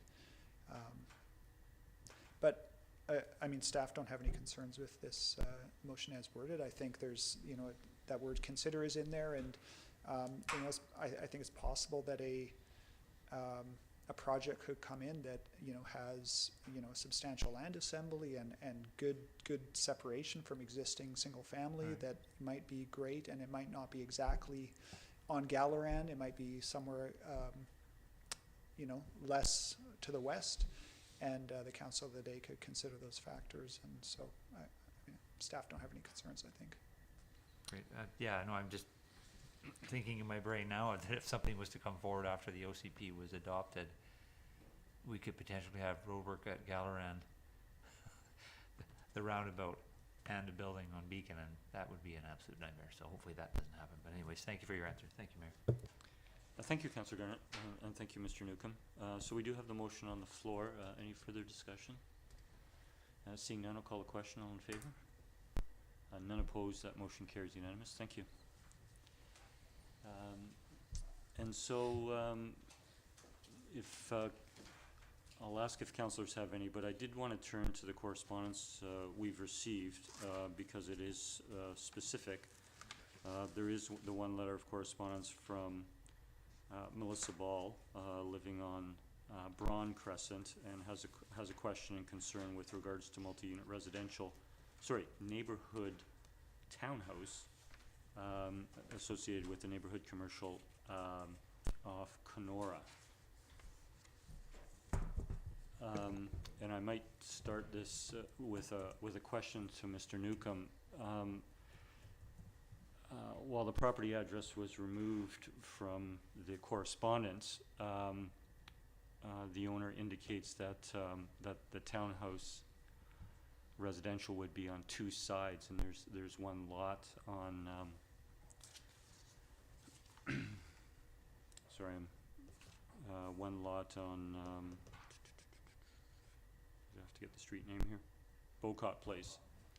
Or sorry, there's only one lot on Braun Crescent that would have two lots on Bocott Place. That would be on either side of that. She expresses the concern over 3-4-story apartment-style buildings. Well, I think we've addressed that through the last council recommendation and what's before us tonight in terms of townhouse residential at a limit of 2.5 stories. But I think there is also policy within the townhouse residential that indicates that as it is in the other residential sections or building sections, is that compatibility with adjoining properties has to be considered at the time. I think that can be addressed if there were to be a situation where we were seeing developments on either side of this resident's backyard. But I'll leave it to staff to comment if you have any comment. And yeah, unfortunately, I haven't had time to respond directly to this resident, but I guess my response would be along the lines of exactly that the neighborhood townhouse designation is intended to keep the scale of that development at the same scale as single family. Mm-hmm. So you wouldn't have any more overlook than you would have from a typical new single family house with a second-story window. As proposed in the draft, neighborhood townhouse does not allow for 4 stories. I think the changes that council directed at the last meeting have addressed her concerns. okay, and you would reply to this resident? I do intend to, yes. No, thank you. Yeah. I'll turn to Councillor Wainwright. Thank you, Mayor. I think one of the important things, rationales for doing this, and she actually does raise this in the letter, she's got a concern about the proximity to Ray Creek and the Ray Creek Duck Pond, and that is a real concern, particularly for that area. Those tend to be relatively large homes on fairly small lots, so they're quite tight to the edges, and they're too close to Ray Creek per the riparian area regulations. So, in fact, if any one of them burned down, there'd be an issue of letting them rebuild at the same location. The thing we're trying to do is we'd like to encourage that area to redevelop in a way that steps away from the sensitive area. And that's not possible if you leave those as single family with the lots the way they are. So I think there's a pretty strong rationale for doing this. And as long as we have the guidelines making it compatible with the neighborhood, and I think we do, it's the right thing to do. Thank you for adding that, Councillor Wainwright. Okay, I did want to address that as it was correspondence received. I might turn council to the Cedarwood property. We've had an item of correspondence from Jordan Mill, and we've also heard from a member of the public, Mr. Moffatt, during opening remarks. And I would turn to council if they have any questions about the Cedarwood property, either the neighborhood commercial or the townhouse residential that is proposed for that site. Councillor O'Keefe. Thank you. So, that back part, the townhouse designation, we've limited that to just townhouses. And then the neighborhood commercial is limited to 3 stories. And we've heard different views from the letter and someone this evening as well. And I guess in my mind is I'm really concerned about us being able to provide adequate housing in our community.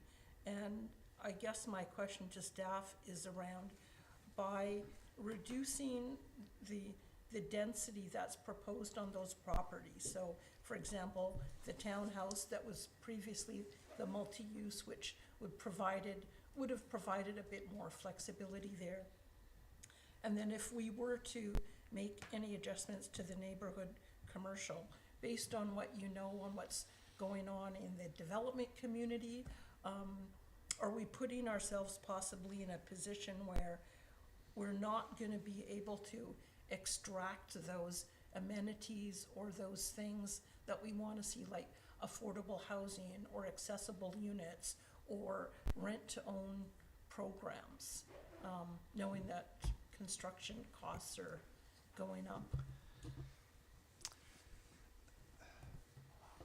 I think those are, through the mayor to Councillor O'Keefe, I think those are questions that really in the end can only be answered by a development proposal and a zoning amendment bylaw adopted by council.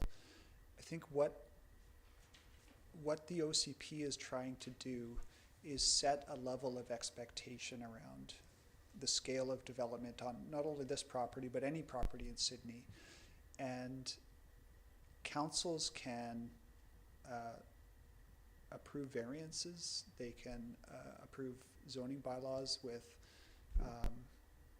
very specific things, and they can change, councils can change OCPs. And if a proposal comes forward that a council wants to consider, they can consider it. I think the idea behind what's being proposed here goes back to the key directions report with this idea of townhouse around neighborhood commercial. And staff have tried to approach this site in the same way that the other townhouse around neighborhood commercial sites have been approached. They're almost all in neighborhoods of existing single family or duplex lots at a scale of 1 to 2.5 stories. And so to be consistent with that approach, this is the approach that we've taken on this property. And I wouldn't say that it's been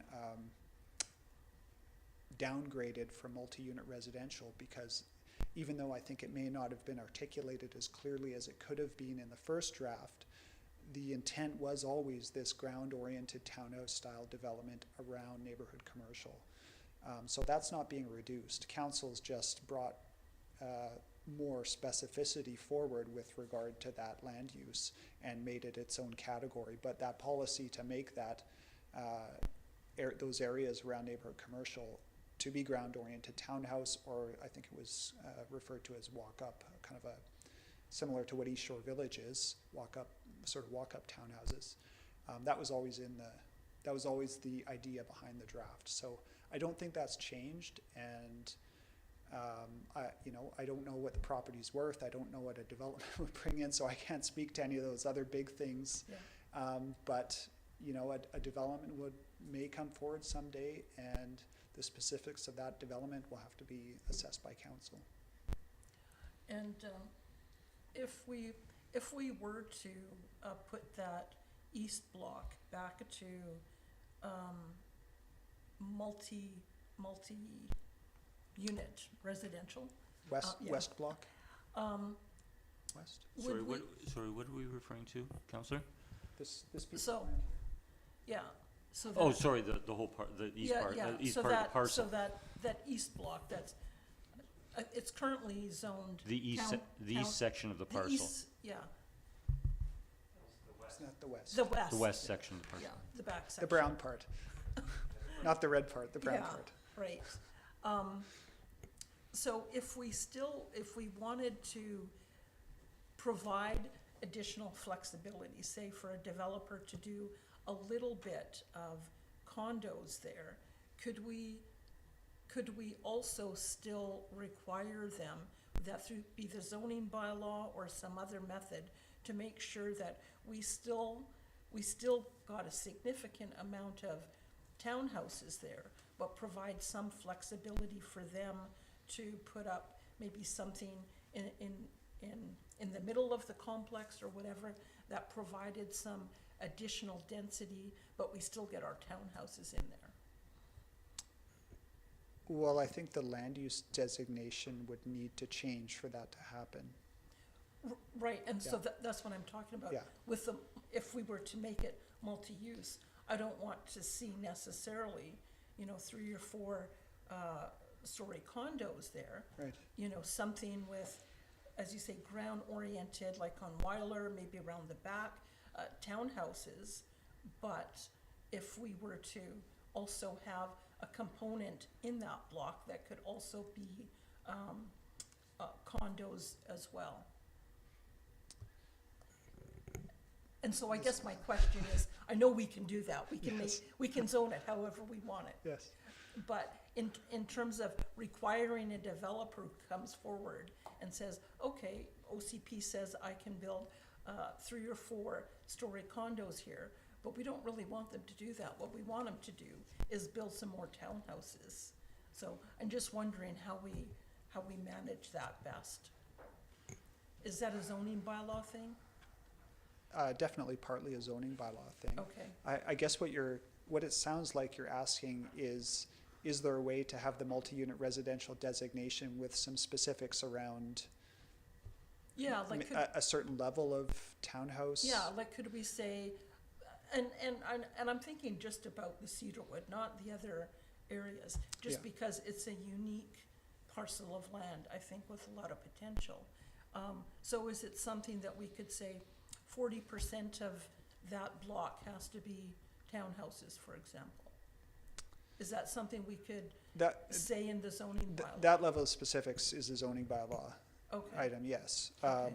I would say what you're looking for is some policy in the OCP that talks about, maybe specific to this site, that talks about having the townhouse uses on the site adjacent to the single family, so that you don't have, a 3 or 4 story building directly adjacent to the neighboring lower scale 1 or 2 story single family properties.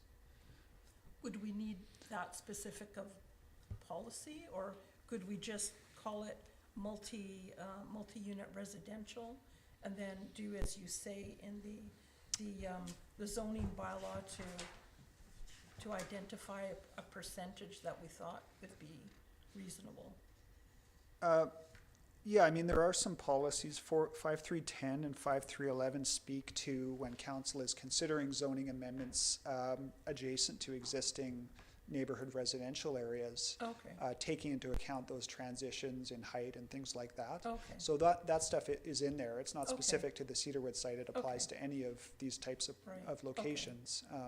Okay. Yeah, and then multi-unit residential would be necessary, I think. Right, Yeah. okay.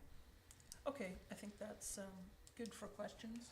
I'm gonna seek a little clarity on this, and that is with, what is in the draft in terms of the neighborhood commercial area, which we know is 1 to 3 stories. And the west parcel, the west, portion of the lands is Neighborhood townhouse. neighborhood townhouse, is that we are limiting the property to 2.5 stories. And that if a developer came forward, with an application and wanted to, for example, include 3 or 4 story, condos, in the center of the 3.5 acres, not only would it be a zoning amendment, but it would be an OCP amendment. Because it's neighborhood, townhouse. Yes. If, I would say if, the neighborhood townhouse designation is, I think the implication is that the uses on that land are townhouse uses. Mhm. So council can only adopt a zoning bylaw that's consistent with the OCP. So I would say that adopting a zoning bylaw that allows apartment multi-unit residential buildings would not be consistent with the neighborhood townhouse designation, so an OCP amendment would be required. Mhm. Yeah. Whereas the current multi-unit residential land use and zoning permit up to 4 stories or townhouses. So we do have townhouses in the multi-unit residential neighborhood. And so a proponent could come forward and propose some split between multi-unit townhouse residential and neighborhood commercial. I have one more question, and then I'll go back to Councillor O'Keefe, and that is that Mr. Moffatt this evening spoke to the size of the neighborhood commercial area, and I just don't relate it into square feet, which is kind of what but if a proponent, so if we went ahead with the land use designation and that was the size in that particular location, if a proponent came forward and decided that in their proposal, they did not want to have the entire neighborhood commercial area, commercial, ground floor commercial, that they wanted to have half the amount of space because they thought that was practical in their proposal, would that require an OCP amendment?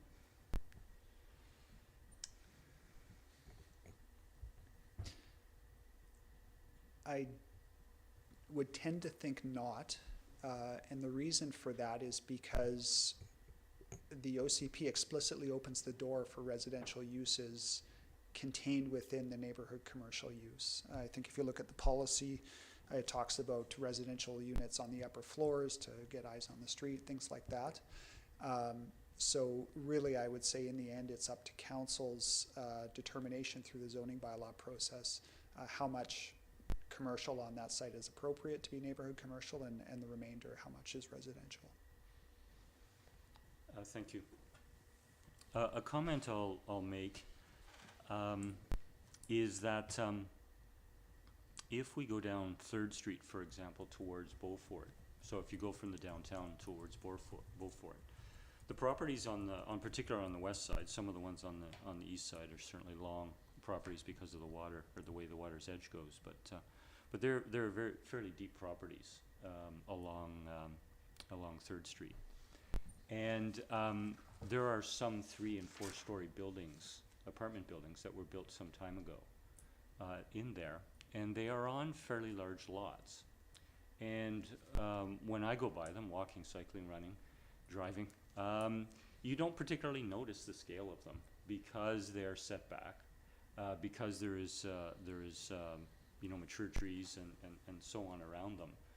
And it looks appropriate in the neighborhood. I mean, the neighborhood character is there with the with the tree canopy and the gardens and shrubs and so on. Yet we have that higher density there, as I say, up to 4 stories. The one thing, and I appreciate I appreciate staff being consistent in what they've brought forward in terms of the neighborhood commercial scale, the neighborhood commercial itself, and then the townhouse residential adjacent to it, or I'll get the term right yet, neighborhood townhouse adjacent to it, is consistent with the other neighborhood commercial areas. But the Cedarwood site is unique in that it's 3.5 acres.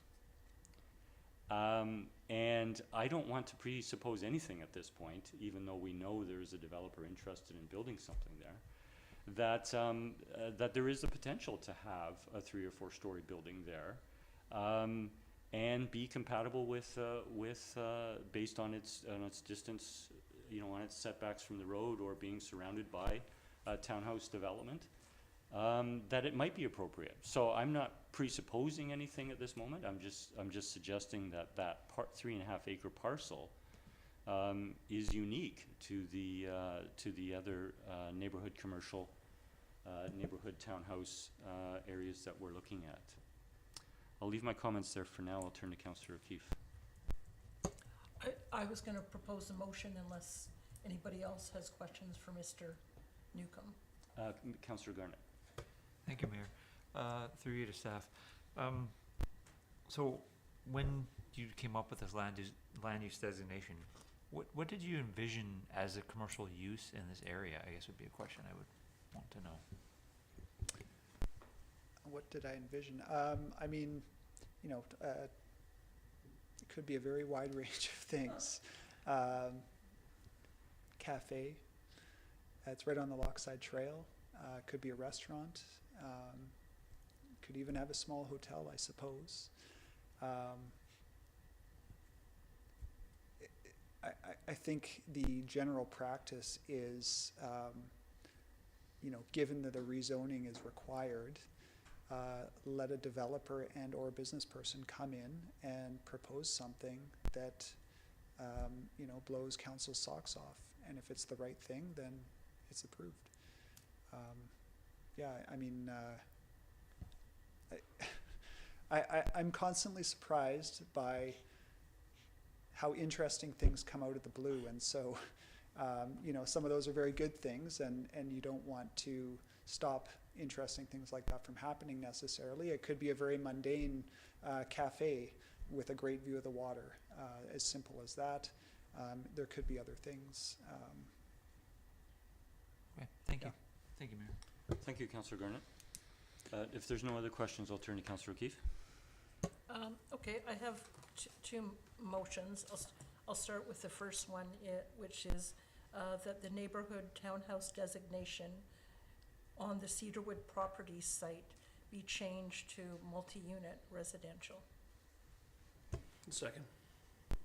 Councillor O'Keefe. I think you made some good points, which I concur with in terms of it is a significant parcel of land, and I think there's a lot of potential there. And while I appreciate staff being consistent in how we treat that, as the mayor said, I also think that it is a unique parcel, and I'd hate to see us shut down the potential for something to knock our socks off in what is a really unique parcel. So I'll leave it at that. Thank you. Thank you. I'll turn to Councillor Rintoul. Thank you, Mayor. Yeah, I think we probably all feel that we would anticipate to see quite possibly a need for an application to come forward to see the OCP amended if we were to bring it beyond draft with this designation. And I think we could also envision the prospect of seeing variance applied for to the corresponding bylaw that would follow. So I'm cognizant just of the size of this particular property and the opportunity that's there, and frankly, looking to the north along Lochside, similar opportunities that we've seen. So I don't know that this would be out of character in terms of how we've seen development materialize in that area. So I'll support the motion. Thank you. Thank you, Councillor O'Toole. I'm not sure if Councillor Garnett or Wainwright was first. You're on either side of me. Councillor Wainwright? Councillor Garnett? You sure? Thanks, Mayor. Thank you, Mayor. I won't support the motion. I think what we had planned originally made sense because that is, for me, in that part of the lot is the transition to a lower scale. It fits in better with the neighborhood, and that's why I think the townhouse component makes sense. You open the door to anything going in there. Yeah, you can say the council of the day can say no or whatever, but you're opening the door for having condos beside one-story houses. This way you have 1 to 2.5 story townhouses. So if you wanted your condo section by your commercial residential, at least it goes down and respects the neighbors in the neighborhood. If this potentially does not. So I have real concerns about doing that. So as I said, I won't support it. Thank you. Thank you, Councillor. Councillor Wainwright? Thank you, Mayor. I think the key thing about this site is that council is going to have to actually look at a development proposal for it, because we're looking at it in a very sort of abstract way right now, and you know, there's a magic line, and to the east of it it's this designation, to the west of it's that. How come the magic line isn't 100 meters farther that way? Like, we have no idea what the development's going to look like. The odds are fairly high, even if we did make this multi-unit residential, that the proponent might come forward with something and ask us to move the magic line. And that'll be a rezoning and an OCP amendment, right? So it might, from my perspective, I'm kind of expecting that a development proposal will come forward, the full thing, and the council of the day will look at it on its merits, the whole thing. And I you know, we're kind of crystal ball gazing to try to get the OCP to fit it perfectly now. So I personally not losing sleep over whether we provide enough flexibility, because a proponent will come forward with his application, and if it needs a rezoning and an OCP amendment, he'll ask for one. We have got a fair amount of public input expressing concern about the magnitude, scale, mass, etc. of the development here. The more flexibility council provides for greater mass and the more the opposition is likely to form around the OCP. And I'm reluctant to put in things that we're getting resistance to. Especially when, to me, it makes quite a bit of sense to just consider the application when it comes forward, regardless of what the OCP says. I will note, we've made, there's been some reference to the letter from Mr. Milne, the proponent on the site. He's mentioning an interest in up to 5 stories, provided that it includes a significant amount of affordable housing. You know, even if he wants to bring that forward, he's still going to have to talk about an OCP and zoning amendment, because the designation we're talking about is only 4-story. So I'm just making these comments. I don't know whether I'm going to vote against this or not, but I think at the end of the day, what the proponent's interested in doing doesn't fit the motion anyway. Thank you. Thank you, Councillor. I'll turn to Councillor Fallon. Thank you. This one is challenging because it is a large piece of property. It's not that we're looking at an area in Sydney that's made up of multiple properties. It already is one piece of property. Somebody's not having to do land assembly. And we're accustomed to a very low-keyed commercial enterprise on the property with a lot of green around it. And the potential for what is possible here is significantly different. And as Councillor Wainwright said, you know, where do you put that magic line? And do you look to the east or or north or to the south to say this is the way it'll be? I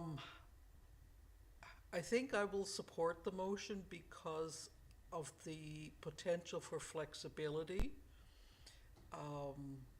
I think a whole series of townhouses could be equally as imposing as a number of larger multifamily buildings. So my sense is to go with the motion. Thank you. Thank you, Councillor. I'll go to first-time speakers, if I might, if there's any other speakers. Councillor O'Keefe? Thank you. Just to address the comment about, you know, developers can come forward, and if they don't like what's in the OCP, they can request an amendment or a zoning bylaw, and certainly that's true. My concern is that based on what we know what's happening in the development community right now, their costs have gone up exponentially. It's costing them a lot of money to put up anything these days. And what I'm worried is if we leave it the way it is, they're gonna look at this and say, okay, the only thing we can do here is townhouses. This doesn't work for us. It's gonna cost us a lot more time and money in terms of additional financing costs because they have to sit and wait while we go through this process. So I'm worried that if we stick with the current designation, that will be discouraging developers from coming forward with a more flexible policy. So, thank you. Thank you, Councillor O'Keefe. I will support the motion. I think, while I appreciate Councillor Wainwright's comments, and they're true with regards to a proponent coming forward, and I don't think this council approving a new OCP and then in a matter of months or whatever timeline, a developer comes forward and immediately is requesting a variance to the OCP. When we've had it, we don't have, and I want to make clear to the public, for anyone who might make reference to this meeting, is council has not had a proposal come to council for the Cedarwood property. While the proponent has presented something to the public, they have not presented it to council. And so we're not speaking about a particular proposal this evening. We've talked about the parameters associated with this property, that it's unusual and that it's 3.5 acres. And I think something might be possible. I'm not presupposing or prejudging. Something might be possible beyond, for a portion of the lands, beyond 2.5 stories townhouse.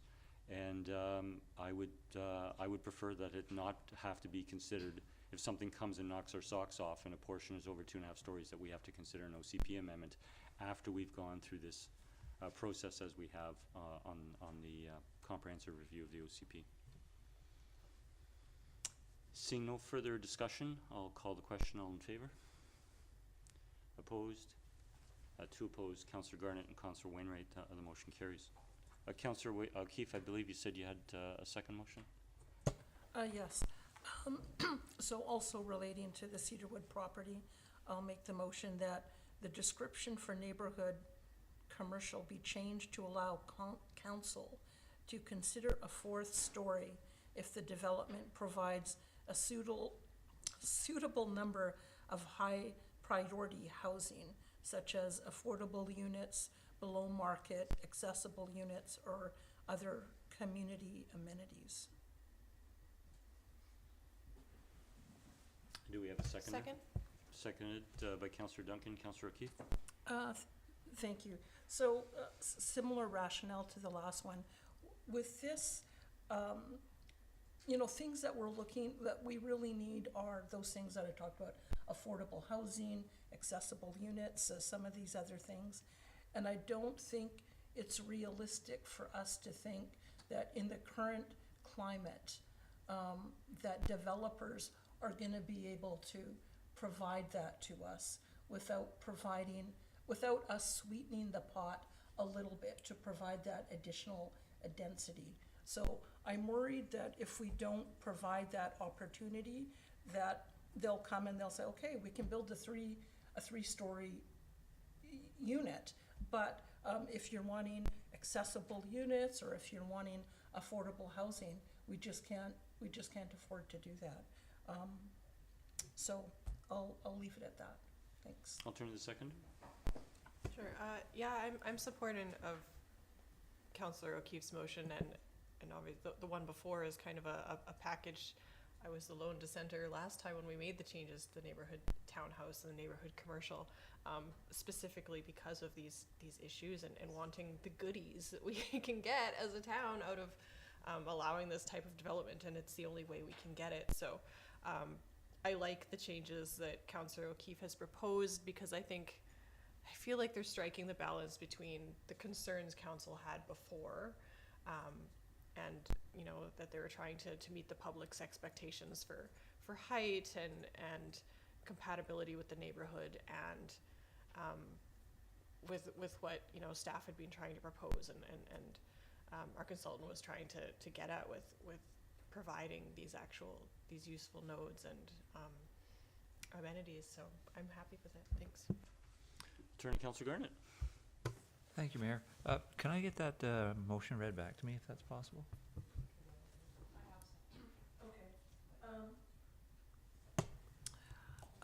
That the description for neighborhood commercial be changed to allow council to consider a fourth story if the development provides a suitable number of high priority housing, such as affordable units, below market, accessible units, or other community amenities.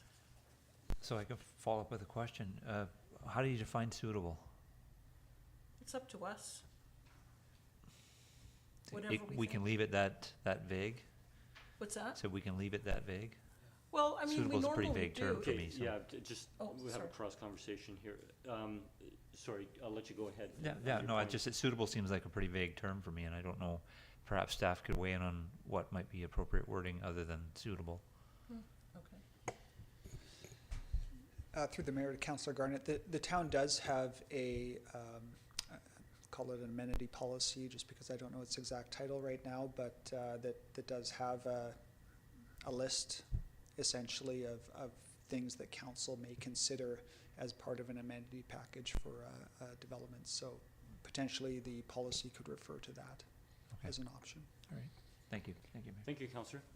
Did you want to respond to Yeah, Councillor no, Keefe? no, that's fine. I have a question before comment, and that is similar to a previous question. If we were to leave the neighborhood commercial land use at 3 stories, as is proposed, and a proponent came forward on the Cedarwood property and wished to have 4 stories above, 3 additional stories above the neighborhood commercial portion, which would make it a total of 4 stories, would that be an OCP amendment? If the zoning bylaw has a measure of density within it, for example, floor area ratio of 1.5, what that does is, as a factor of the total lot area, provides a total number of buildable square feet for that property. That's its density. In that case, because height is no longer a measurement of density, its floor area ratio is the measurement of density on the property, council could vary the height on that property up to 4 stories through a development variance permit process. The density at 1.5 FAR would remain the same, so it would be the same overall floor area. It would just go up a bit. So usually what happens in that circumstance is the building footprint shrinks because that floor space that was lower down has now gone up to that 4th level. So yes, 4 stories in that case could be done through a development variance permit process only. Okay, Mr. Humble. And to clarify, that can be done, Corey, without an OCP amendment. That's correct. What the Local Government Act requires is that bylaws adopted by council be consistent with official community plans.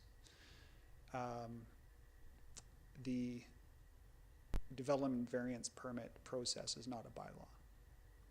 So you're not varying use or density, provided that that measure of density is in the zoning bylaw in some form, and that measure of density is consistent with the OCP. Thank you. My comment is that while I can appreciate this motion in the context of this of the Cedarwood property being of unique size, an amendment or this resolution would in effect change neighborhood commercial through all neighborhood commercial in Sydney. And I'm not prepared to accept that at this point, and seeing that there is an avenue forward for a proponent, possibly without an OCP amendment, I'm not sure I will support this particular motion. I'll turn to Councillor Fallett. Thank you. I also have reservations about this. I think the amenities that are being suggested for the extra floors are covered off in downtown commercial on the west side of Sydney for the housing and the height, and I really am concerned about the potential massing for this. I don't think that's, even though it's getting some of the housing, we've looked at that for being in our downtown commercial, so I don't see it in neighborhood commercial. I wouldn't support it. Thank you. Thank you, Councillor. Councillor Rentoul? I beg your pardon, can I just clarify with the mover, the mayor's understanding, you were referring to all neighborhood commercial or specifically to the location at Cedarwood? Because that wasn't clear to me. Good question. Because I think when I prefaced my comments, I was speaking in regards to the Cedarwood property. But you're right, the motion that I made just mentioned neighborhood commercial. So I didn't specifically mention Cedarwood development. So I might consider amending that to reflect my intention. Okay, if I might interject, and I'll turn to staff. We're talking about a land designation in the OCP of neighborhood commercial with a description. We're not talking, and I'll turn to staff, we're not talking about having different descriptions for neighborhood commercial for different neighborhood commercial parcels. That's not the intent, no. Thank you. Okay, so that means I shouldn't amend it. I guess what Mr. Newcomb? Sorry, if I might. Council can adopt a zoning bylaw. Well, I mean, this property needs to be rezoned regardless.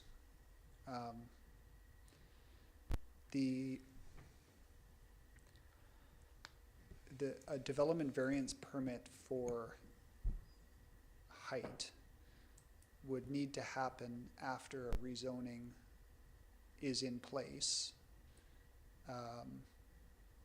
that sets the density for the property.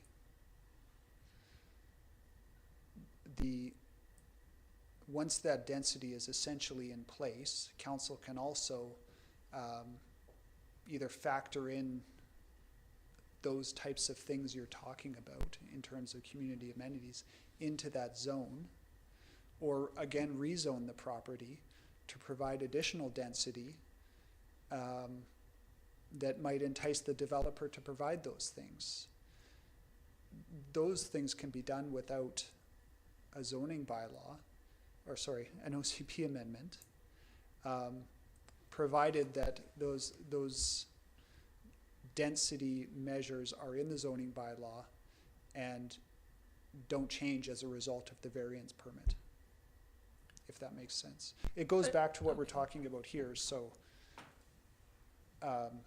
you know, if council wants to put, for example, a different kind of density measure into the OCP as sort of a backstop an upper limit maximum, that might provide a ceiling where then you're into an OCP amendment as well. But within the 1 or 3 stories, provided that the density in the zoning bylaw that applies to that site isn't beyond what you could fit in the up to 3-story building envelope, which could be very large, then that could be varied. And again, the form of that development would change, but the overall density in terms of its floor area would not. What I'm saying, the short version of what I'm saying is council still retains the zoning power up to the limit of what is the building envelope of a 3-story development on that site. Right, okay. Did you wish to continue, Councillor? Yes, so I'm still wanting to stick with my original motion, so I know that it applies to other zones or to other areas. But it's just giving, it's not saying that we're gonna do it. It's just giving us the opportunity to think about it. And certainly perhaps we could do that, accomplish that through zoning, perhaps.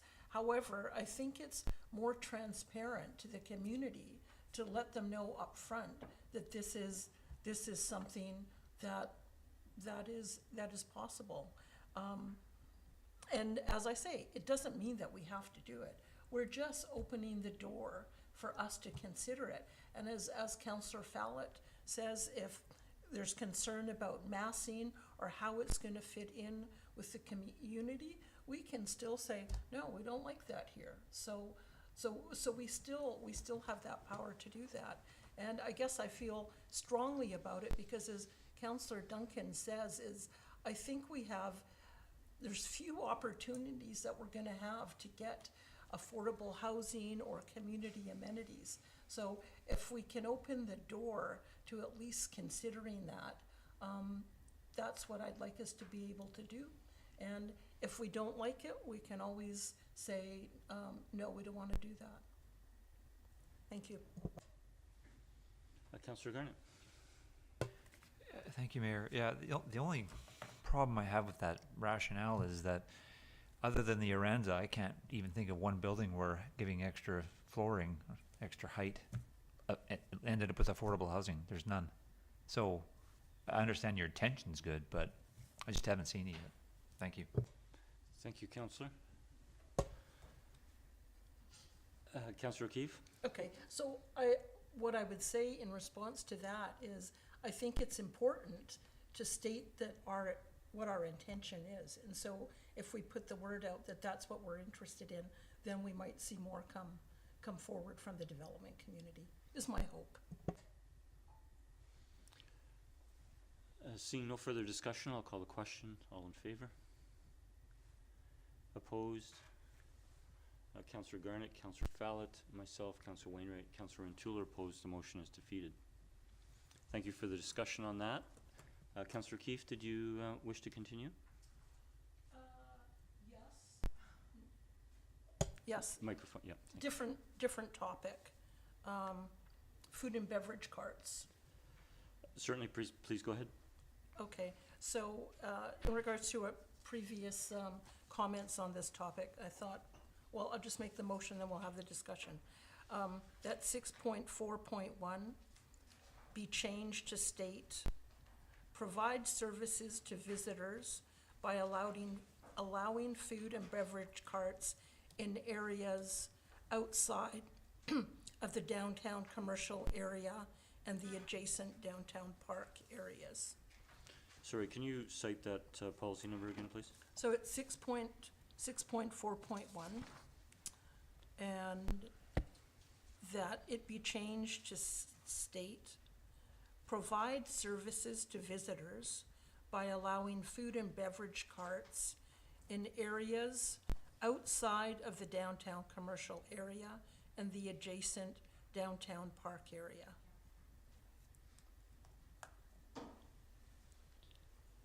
Okay, just I'll turn to Ms. Nelson if she has that. Okay, thank you. Do we have a seconder? Second for discussion. We have a seconded for discussion. Councillor O'Keefe? Yes, and so this is just to have some consistency in the OCP. As Councillor Garnett said earlier, we entertained a application from a vendor recently, and the sense from council is that we want to preserve the downtown core, the brick and mortar sort of cafes and that sort of thing. And so if that's what our intent, our policy is going to be, then I'm just looking for us to be consistent and to include that in the OCP. I'll turn to the seconder. Thank you. Yeah, I had made a note of that policy as well, and I questioned that in regards to a recent application from the vendor. So I'm happy with that, the change to the policy. I'll support it. Thank you.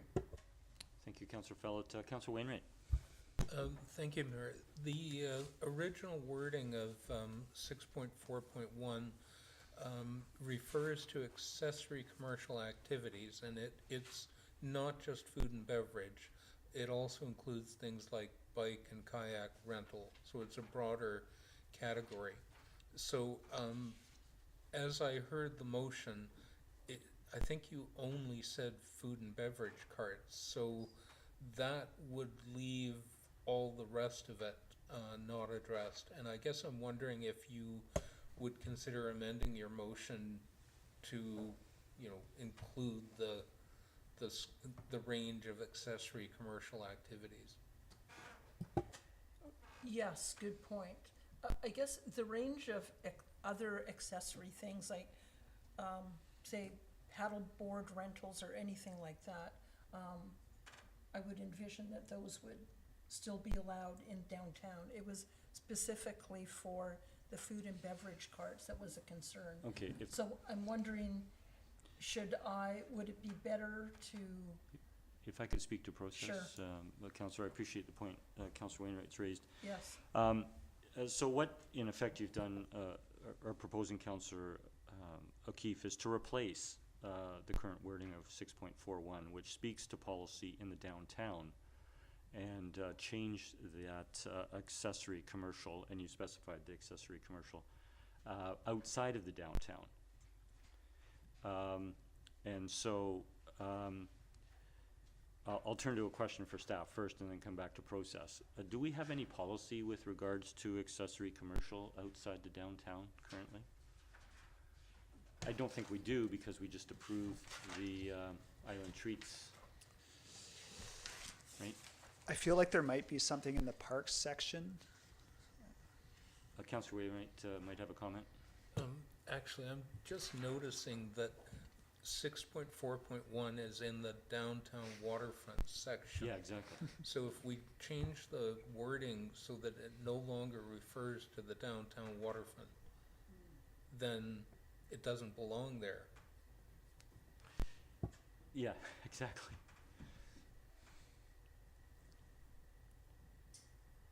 well, I'd be looking for guidance then on where best to place it. Okay, Or if how to proceed. I can make a suggestion. Sure. So initially, as I understood the comments from colleagues to be, is there was a concern in the wording of 6.41 for the downtown with regards to food and beverage stands or carts in the downtown waterfront area, if I understand that Yes. clearly. I Yep. didn't hear any concern expressed about bike or kayak rentals, but I did hear that about food and beverage stands. We're speaking about the downtown waterfront, this is a downtown waterfront policy, so I think we should address amendment, an applicable amendment if necessary to the downtown waterfront policy. If there's a concern about food and beverage stands or carts, we could remove it from the wording, which doesn't exclude it necessarily, but it would speak to examples of bike or kayak rentals, and if somebody came forward, council could consider a particular request, just the same as we considered the Island Treats request, for outside of the downtown area. If we want to have a policy with regards to accessory commercial activities outside the downtown area, I think we should find the appropriate place to place that. However, through a question to staff, do we currently have a policy? We don't, and we went ahead and approved Island Treats, so I'm not sure we need a policy outside the downtown area, but I'll leave that as secondary, and if we can come back to your choice, because I will leave it with you, how you choose to amend. Or if you don't agree with any of it, then it would be the exclusion or the removal of policy 6.41. Or if I were to just leave that wording, and then the stuff about food and beverage stands or carts, just take that out, and at the end, just say excluding food and beverage stands or carts. That would be an amendment to the current policy, yes. Okay, so, If you want to withdraw the previous motion, and so I'll withdraw that. so that's Yes. withdrawn. If you want to propose new wording. Okay, so new wording, at 6.4.1, provide services to visitors by allowing appropriate accessory commercial activities, e.g., bike or kayak rentals in convenient locations in the downtown and downtown waterfront, excluding food and beverage stands or carts. Second. Councillor O'Keefe? You've spoken Yep, quite a bit, but yep, no, I'm done, that's it. I give you that option as the mover. Councillor Fallon? That was exactly where I was gonna go with that, so yeah, I'm fine. Okay, thank you. Councillor Rintoul? Maybe just to clarify through to staff, again, in reference that this is downtown waterfront, can you confirm that would not have implications for the Sydney market?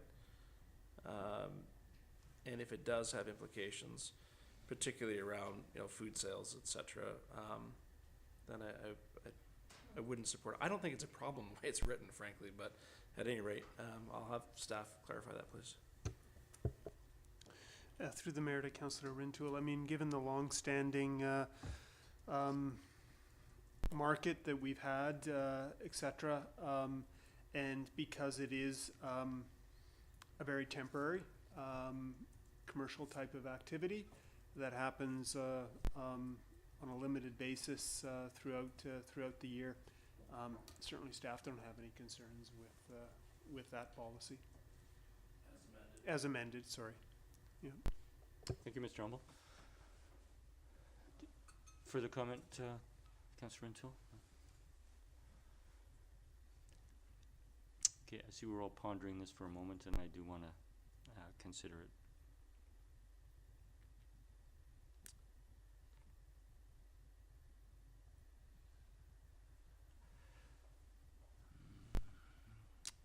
My comment is going to be, I'm not in favor of excluding it. I think there is a scenario that we can't imagine that somebody's going to come forward and it's going to be deemed reasonable. And so at best, if it looks like we're encouraging it by having food and beverage stands and carts, just remove that from the examples. And if something comes forward, the council of the day will consider it. So I don't wish to support it to exclude it. I'll look for any further discussion. Councillor Duncan.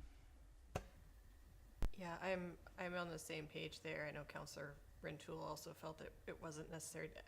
It's the specific exclusion that I feel might end up being a problem. And right now we know that our market, our Thursday night market, is run by the same people, and it has been for a while. But if it ever stopped and was to start up again, I envision a new proponent seeing that it is specifically excluded, and then staff having to explain, but no, there was a long-standing agreement we had before, and sometimes there's staff turnover, and so I know we were trying to kind of codify the practice that we currently have of excluding, the ice cream cart applications that came in, but I would be more comfortable with simply just not mentioning it one way or the other either, so that we don't run into the problem either way of, I agree that there could be people coming forward if it's in the OCP that, well, this was something that was in there, there's going to be more applications that then council would be turning down, while the proponents were saying, well, but it was right there in your OCP. So I think just not mentioning it at all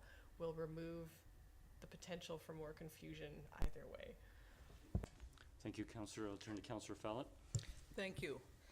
May I propose an amendment to the amended motion? Yes. That we read the motion to say, provide services to visitors by allowing accessory commercial activities such as bike or kayak rentals in convenient locations in downtown and downtown waterfront. End. Second. It's moved and seconded. Discussion. Well, I then it takes away that ambiguity. I thought about the market as well, and then having to, I would hate for it to become a challenge of, is this right or not? Let's just take food and beverage stands out of the policy, whether allowing or excluding it, and just remove it and leave that policy then there. Okay.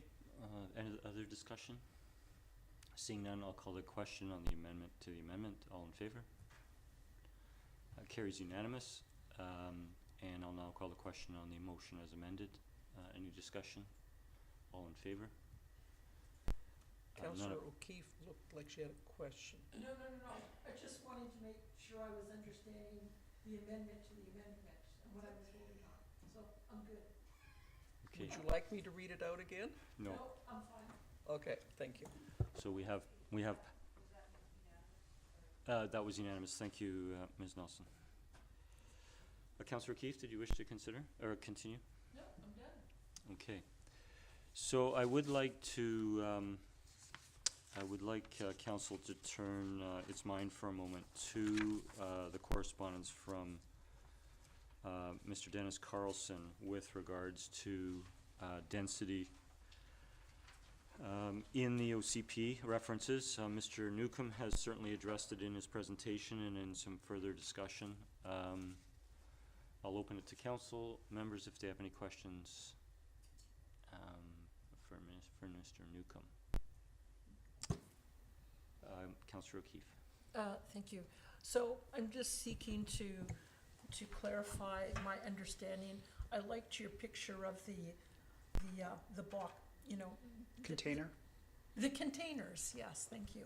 And so it sounds to me like for us, the downside of using something very specific in our OCP regarding floor area ratio or something like that is that we could potentially end up with, say, a 5-story building somewhere where it might not necessarily fit. So that the OCP, if what we're trying to let the public know about is in a certain area, right now we're telling them, you can pretty well, not guarantee, but our vision is that we're gonna have a maximum of 3 or 4 stories. If we provided more if we were more specific about that, we could possibly end up with something significantly higher than what the public was expecting, just because of the way the floor area ratio works out. Am I understanding that correct?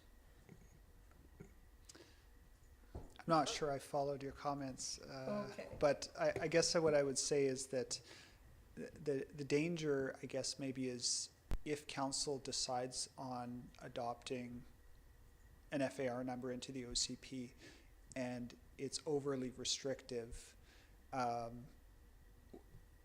would say the town will be back into the situation we were into about 10 years ago, where the units per hectare number in the official community plan was overly restrictive, and we had a series of essentially OCP amendments pushing back against a number that wasn't working in the real world. Right.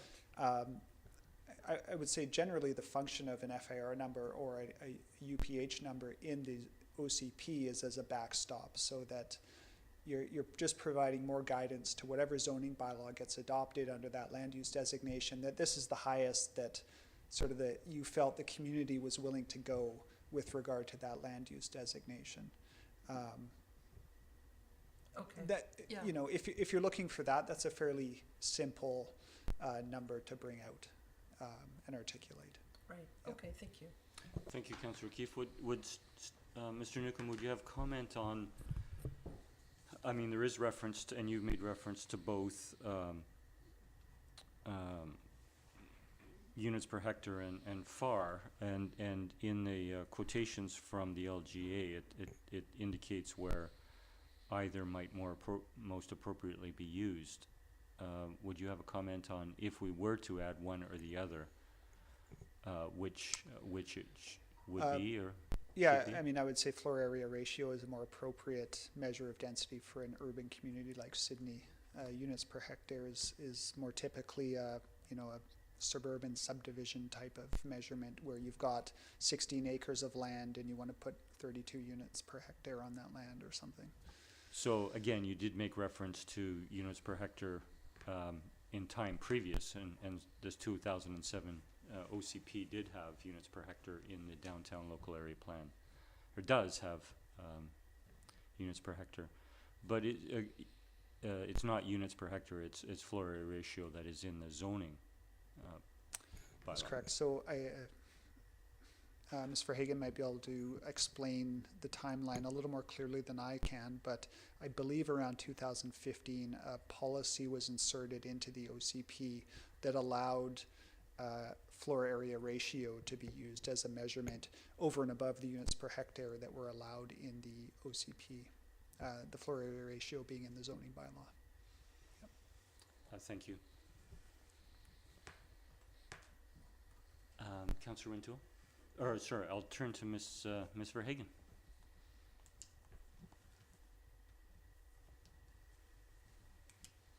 Thank you. Yes, in 2015, I believe we started the process of looking at updating the zoning bylaw definitions from units per hectare to something different. And then I believe we brought in the first change to floor area ratio in 2016. So it was, that is the correct timeline, yes. Thank you. Councillor Wintoul? Thank you, Mayor. To staff, are you familiar with other municipalities within the CRD in relation to their official community plans that maybe you know, don't specifically address either of these measures in the manner in which our draft has dealt with this? Through the mayor to Councillor Rintoul, the city of Langford uses floor area ratio in a limited land use designation, and some of their other designations I believe don't have a specific floor area ratio measurement, or units per hectare, I believe. So other municipalities have, this isn't unusual in the sense that other municipalities perhaps have taken a similar course of action? with respect to Generally, this? yes. Okay, thank you.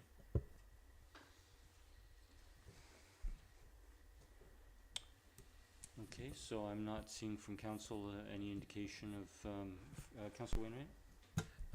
Thank you, Mayor. I appreciate the points that have been raised. I don't,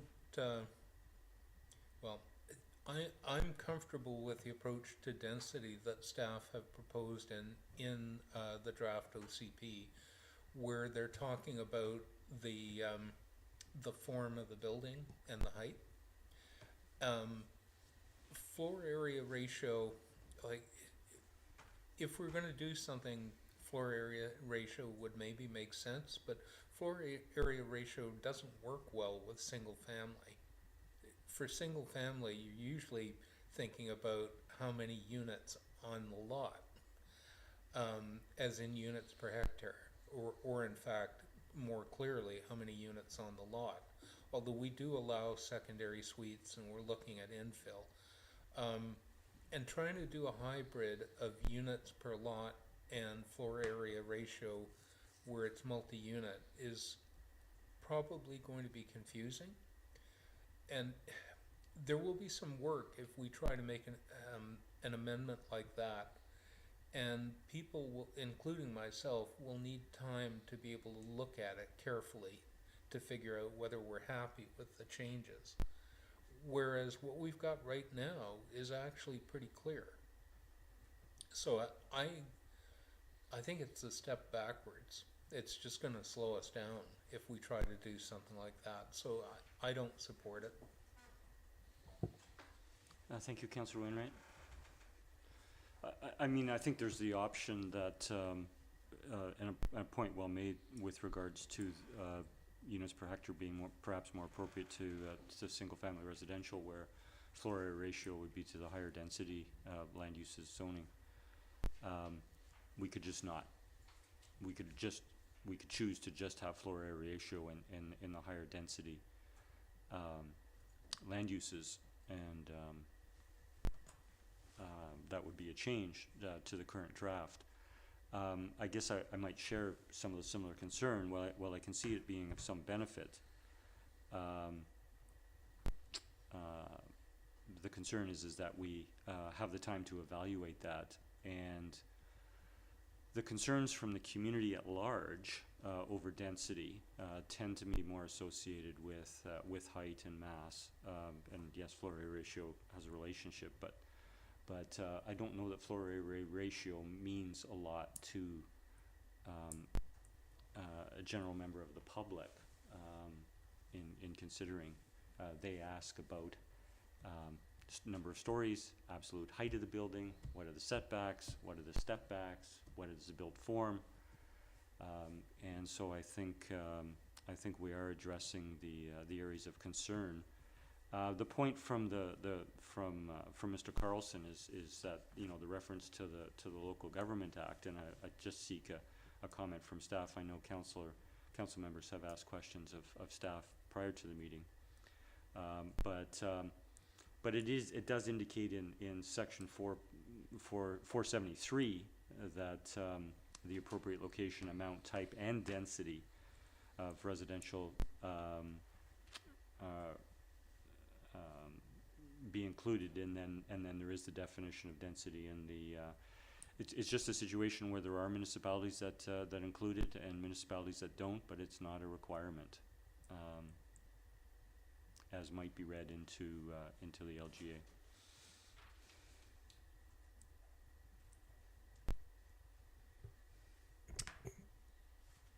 Mr. Newcomb? Yeah, thank you, Mr. Mayor. So the 1 to 3 story height limit that's articulated in the policy is in fact a type of de facto floor area ratio, given that at 3 stories you can only fit so much building into that container.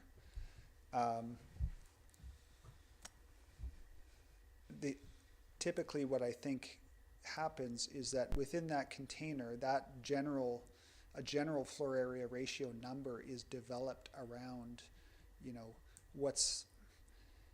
and now you get into zoning, but sort of what's some typical setbacks for that lot, you know, what are we sort of envisioning a typical setback for neighborhood townhouse might be, for example. If it's 6 meters, you can do a work backward and get, you know, a general FAR number for that lot at 3 stories with those setbacks and maybe, you know, some assumptions around lot coverage. That would then be your sort of cap in terms of floor area ratio that the zones under that neighborhood townhouse designation would be able to go up to. Inserting that cap into the framework that we currently have would not be a difficult thing to do. And staff, in fact, you know, could turn that around in a relatively short time. So if that's something that council would like to see as a sort of a secondary indicator of density on the site, that wouldn't be a difficult thing for staff to bring forward in a revised draft. Thank you. I'll leave it to council as they wish. I'm not seeing a member wanting to bring a motion forward, so I appreciate the discussion we've had and the information from staff on that. Are there other items members of council wish to address in the revised draft that might lead to a motion? Councillor Garnett. Thank you, Mayor. I just have a few. They're not major ones. 5.3.26 on page 25 of the tracks version, I guess we're calling it. Sorry, can you say that reference again, please? 5.3.25. Yep. It's under attainable and affordable housing.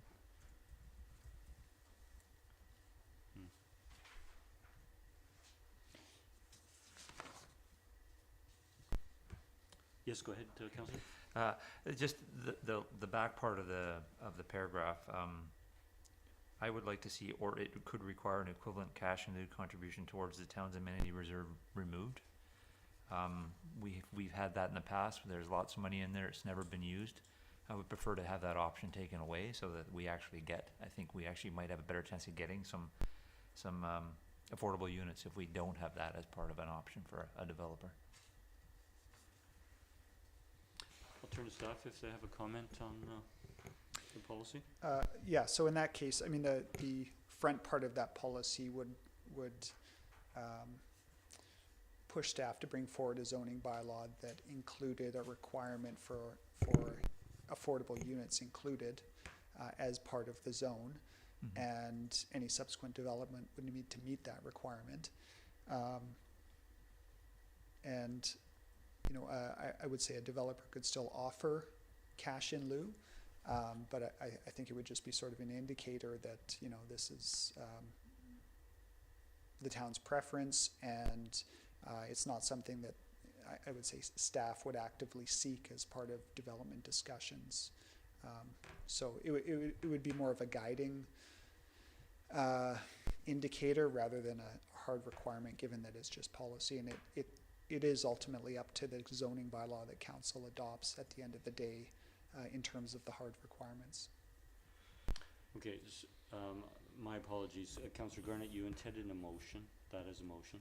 No, before a motion, I just wanted to bring it up and feel how other councillors weigh in on it. That's my preference. No, that's great. I just want to clarify. I'll turn to Councillor O'Keefe, and then myself, I have a question or comment. Thank you. Just a question through you to staff.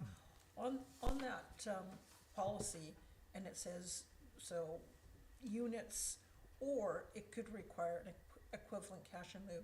So where's the decision making? So does the developer have the option to say, yeah, no, affordable housing, it's too much work, we're just gonna give you the cash and be done with it? So who gets to decide? Well, potentially, it's something that could be built into the zoning bylaw. Potentially, it could be something that's essentially negotiated by staff and brought forward to council for approval. The developer would decide indirectly in that if they don't want to do cash in lieu, you know, they might just walk away or something. But if both of those are sort of policy options, and you know, we know that council is willing to consider both of those things, it might be that the developer doesn't really care. They might have one strong option, but you know, council has feelings in a certain direction, and that comes up as part of the zoning bylaw adoption that would require it. Okay, so which is to say that it's a complex process where there isn't a single decision point, I would say. okay, so I would like council to have the final say on whether it's going to be this or that. And so, given that, does this clause here provide staff with that direction in terms of when you come back with the policy? I might turn to Ms. Verhagen for a moment. Sure, thank you. Through the mayor to council, it's important to note that I think the question was asked about would people be offering, or would developers be offering units or cash contribution payment in lieu of affordable units? And that is up to the applicant to propose, unless council revises the community amenity contribution policy that Mr. Newcomb previously referred to give more direction to developers about what is requested there by council. But ultimately, it would be up to that each individual applicant to propose something for council to consider as part of their development application. Thank you, Ms. Verhagen. Do you wish to continue, Councillor O'Keefe? No, I'll let that percolate for a bit. My comment or question is that I appreciate the comment from Councillor Garnett with regards to the current cash in lieu has not been allocated by this council. Nothing has come forward. However, the previous council did have a nonprofit agreement come forward in terms of the Aranza, and there was contributions from the municipality as part of that housing agreement. And so I don't know that I would want to remove it in the event that a nonprofit housing agreement came forward with a proponent that might include this option for the town to contribute, for the proponent to contribute, but then also for the town to be able to contribute amenity funds. The challenge is that if we were to have another nonprofit agreement come forward and we did not have that particular town's amenity reserve, we would be looking to find that support elsewhere, which could pose a challenge. So I do acknowledge that it hasn't been used to date, but there is a precedent with a previous nonprofit housing agreement that resulted in affordable units. I'll turn to Councillor Wainwright. Thank you, Mayor. The financial contributions that the town made were waiving of DCCs and development permit fees. We didn't actually put up any cash at all. No, I understand that, but what I'm suggesting is that if we do have the amenity reserve, is that we do have the option, instead of providing taxes or relaxation of DCCs, that we could be using the amenity fund for that. I think that was the intent of it, as I understood it at the time when it was introduced. But I acknowledge what you've said. Councillor Fallon? Thank you. So, through you to Councillor Garnett, I wonder if what you're asking is less about having a cash in lieu contribution policy and more of whether the dollar value that's placed on the cash in lieu is adequate. Because certainly I can see the argument and the need to have cash in lieu contribution, but perhaps a suggestion might be that the way it is right now, that the actual dollar value is perhaps too low and is an easy way for a developer who doesn't want to do something, says, yeah, I'd rather hand over the cash. So I'm just going to put that out there and see if that's perhaps where you're going. I don't want to put words in your mouth, sorry. I'll turn to Councillor Wainwright. Thank you, Mayor. On this particular policy, I'd note that the first sentence is the active sentence. Consider inclusionary zoning that requires a percentage of new multifamily units to be offered at below market and or near market rates. And if we stop right there, the policy would still do everything that we want without raising the issue about amenity reserve at all. It doesn't say you can't contribute cash. It's just silent. So if that addresses my colleague's concerns, perhaps make that motion. Thank you, Councillor Wainwright, and just to a comment to that, and perhaps a comment from staff is if that amendment was made as suggested, that it's going to be dealt with at the rezoning. I mean, it's going to have to come out at some point in terms of policy. Yeah, that's through the mayor. Yeah, that's our reading of the policy. This particular policy is that it's considering future inclusionary zoning. So it's the time to look at this, and to really sort of delve into the details associated with this would be during the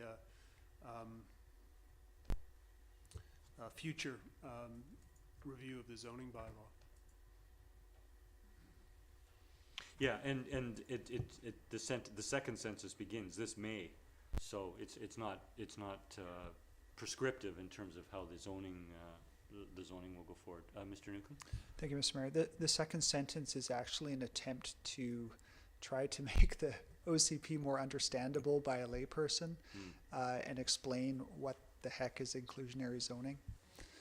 I mean, a developer could propose either, and council would likely have to consider it. So it's really immaterial to the function of the policy itself.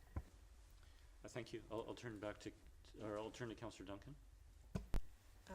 Thank you.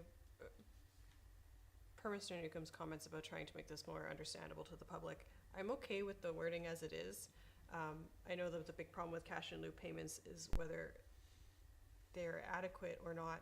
The word equivalent, though, has kind of made me feel this is fine. So the CRD has currently said, you know, an affordable housing unit costs about $400,000 to build. So if they put up an equivalent amount to whatever that housing was going to be that they built, it's going to be the $400,000, right? So, or whatever it currently costs according to, you know, the CRD's housing commission. So I'm okay with it as it is. Thank you, Councillor. I'll turn, did you wish to continue, Councillor Garnett? I'm willing to let that go after discussion, but I have others if that's okay. Thank you, I appreciate you raising it. 12.3.11. 12.3.11. 45 of the tracks version.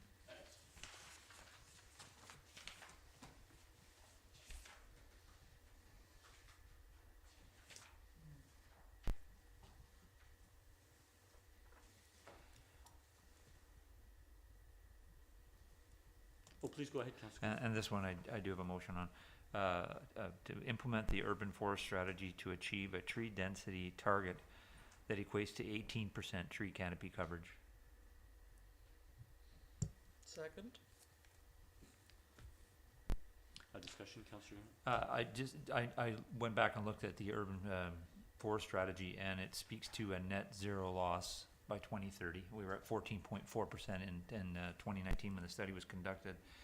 And it speaks to our canopy being 18% by 2040, and the document reaches to 2040, so I'd like it to accurately reflect what the strategy is proposing. Thank you. Councillor Fallon? I will echo what Councillor Garnett just raised. Thank you. Thank you. I'll turn to staff if they have a comment. No comment. Thank you. Any further discussion by council? Seeing none, I'll call a question. All in favor? None opposed. That motion carries. Thank you, Councillor Garnett. If I may, Yeah. it's more about wording for me, and it's 22.4.8, page 82 of the tracks version for Councillor Rintoul.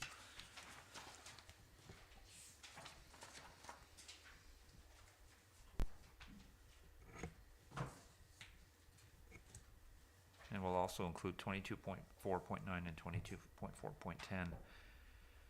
And I'm just, I have concerns around the wording not being strong enough. Must be avoided, should be avoided. I would prefer either prohibited or is not permitted. I'll turn to staff if there's a comment.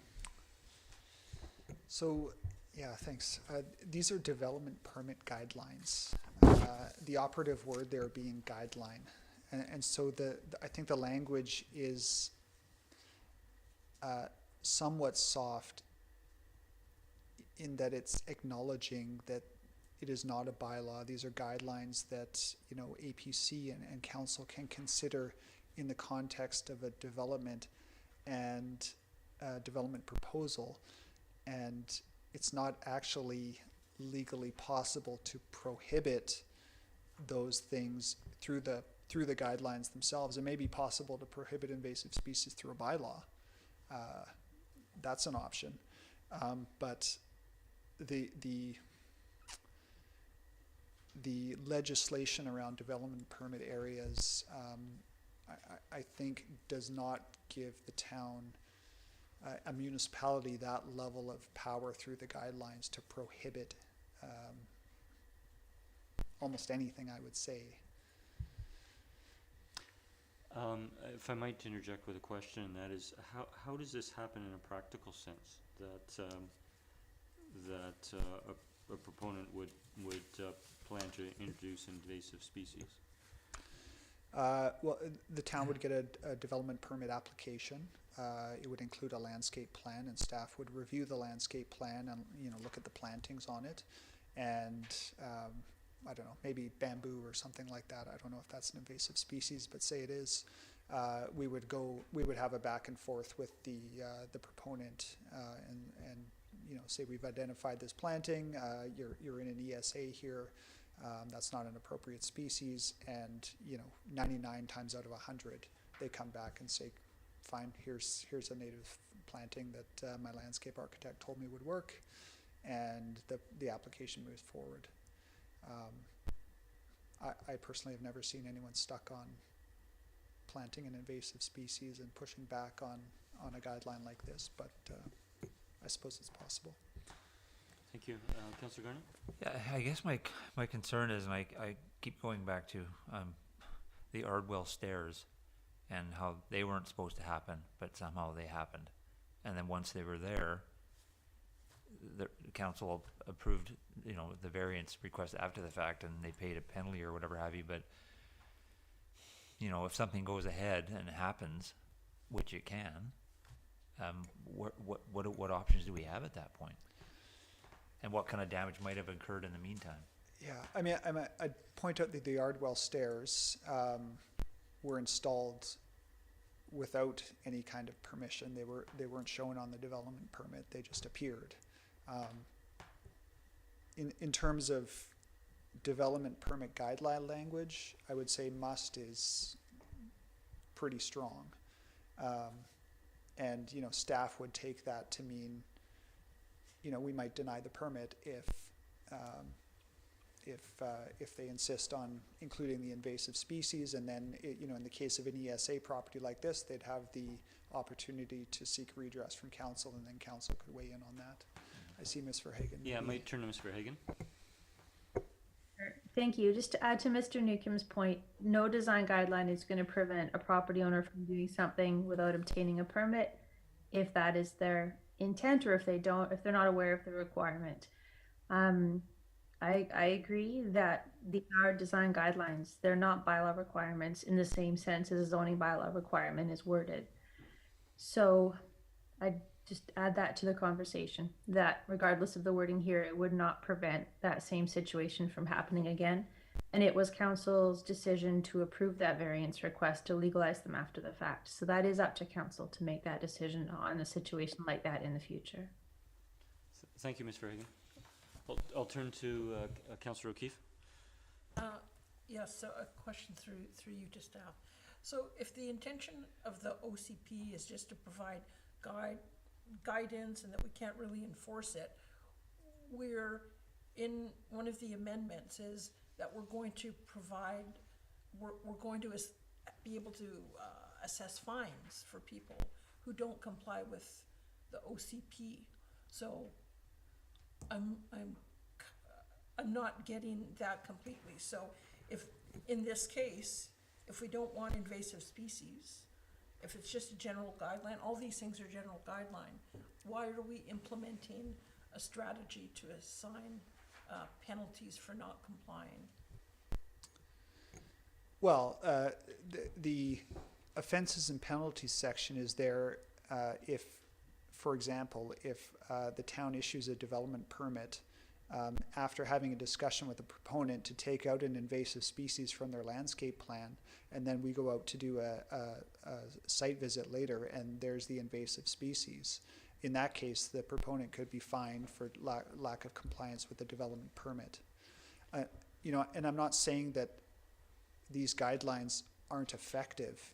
As I said, 99 times out of 100, they are very effective. Staff will be very clear that, look, you're risking not having this permit approved if you continue with this, having this invasive species on your landscape plan. It's just that prohibit is a fairly clear term that I'm not sure the Local Government Act really authorizes in this case. 22.4.9, soil removal or deposit within an ESA, the town could adopt a soil removal bylaw and specify certain properties within an ESA where soil removal is not permitted. This here provides a little bit of flexibility, so if we see that, within the sensitive ecosystem portion of the property, they're planning to dig out and put a swimming pool in, we would say, as per this guideline, that's not gonna happen there. And, they could push back, but as I said, 99 times out of 100, it's fairly clear that the guideline says what it says, and staff won't approve the permit. The proponent can always, seek redress with council in that case, and then council can make a decision too. Okay, thank you. Thank you, Councillor. Councillor Wainwright? Thank you, Mayor. The thing that I would remind my colleagues, the purpose of the guidelines is to help make a decision about whether a development permit gets granted or not. The guidelines in the OCP don't, they're not a bylaw. It doesn't prohibit you from doing things. What it does is says you won't get a permit if you include these things, if you don't meet the guidelines. So after all is said and done, I mean, there are a variety of invasive species that wouldn't show up in a landscape plan. They have pet American bullfrogs, for example. That's an invasive species. Thing is, the purpose of the guidelines is, do they get their development permit or not? They review the landscape plan against the guidelines. If it doesn't meet the guidelines, they don't get their permit. That's how it works. And, it's not any deeper than that. So I think these are suitable. Thank you, Councillor Wainwright. I'll turn to Councillor Gardner if you wish to continue. No, it was just for discussion again. Appreciate everybody's opinion and staff's information. Thank you. Thank you for bringing it forward. So again, I'll turn to council if there's any other items. We're still on recommendation 1, that council consider any additional desired changes to the draft OCP. If there are no others, Councillor Wainwright? Thank you, Mayor. So this isn't a specific amendment, but I'm sure that my colleagues noticed, like I did, that there are a number of typos and grammatical errors, maybe something that's not actually a sentence, some things that we would like fixed that don't substantially change the bylaw. There are enough of them that there's no way I'm going to make a motion trying to list those. But I would like to see them addressed before the bylaw comes forward on the 13th. And I'm not, it seems like maybe just make a motion that staff review the draft and with paying attention to proofreading for technical errors and typos. Thank you. I do have a mover. Do I have a seconder? Second. Moved in second. I turn to Mr. Humble. Thank you, Mr. Mayor. So I don't know, Corey can probably indicate how many times have you reviewed the draft, Corey, and reread it and read it and reread it again, and I'm sure other staff have been involved. Well, I know other staff have been involved in reviewing it as well, and picking up typos. And again, we could read it probably another 3 or 4 times, and still each and every time pick up other potential errors. But appreciating Councillor Wainwright's perspective on this, I would encourage council to feel free, please, to forward to staff, Corey, by way of email, any errors, spelling errors, typos, technical errors that they see, I know we'll endeavor to get those edits incorporated by the 13th. And certainly staff could also continue to undertake that technical, another deep dive into the edits as well. The one comment I might make is that I don't know if we're gonna have a perfect document for the 13th, and I would hate to see us sort of really strive for that level of perfection and obfuscate from a good document and getting a good document coming forward for the 13th. So it's just my comment. And the last thing is there will be housekeeping opportunities as well. You know, once we've lived with this OCP for a number of months, that we would want to bring forward a housekeeping. And again, we'll track all of the little nuanced errors that are in the OCP as we go, and bring those forward as part of the housekeeping bylaw. Thanks, Mr. Humble. I'll turn back to Councillor Wainwright. Thank you, Mayor. So, first thing, I don't want that motion to come across as a criticism of staff. They have clearly put a huge amount of work into it, and reorganizing a document of this magnitude, it's almost impossible to do without introducing some issues, you know, a cross-reference not being right or whatever. And I appreciate staff's comments that it's not reasonable to expect it to be perfect by the 13th. On the other hand, I think we do need to do better, because what is critical to us is that when those housekeeping opportunities come up, that it's clear what council's intent was with whatever the paragraph is. And there are a couple, and I'm quite happy to forward things to staff where it's not clear. And I think we've dealt with the critical ones tonight, but there may be a few that we haven't quite caught, and I think it just is necessary to you know, try to clean it up to the extent we can. Thank you. Thank you, Councillor. Mr. Newcomb. Thank you, Mr. Mayor. I just wanted to state that I take no offense, and I'm very willing to continue reviewing the document as long as it takes. Thank you. Thanks, Mr. Newcomb. So we do have the motion on the floor, moved and seconded. Any further discussion? Seeing none, I'll call the question. All in favor? None opposed. The motion carries. Thank you.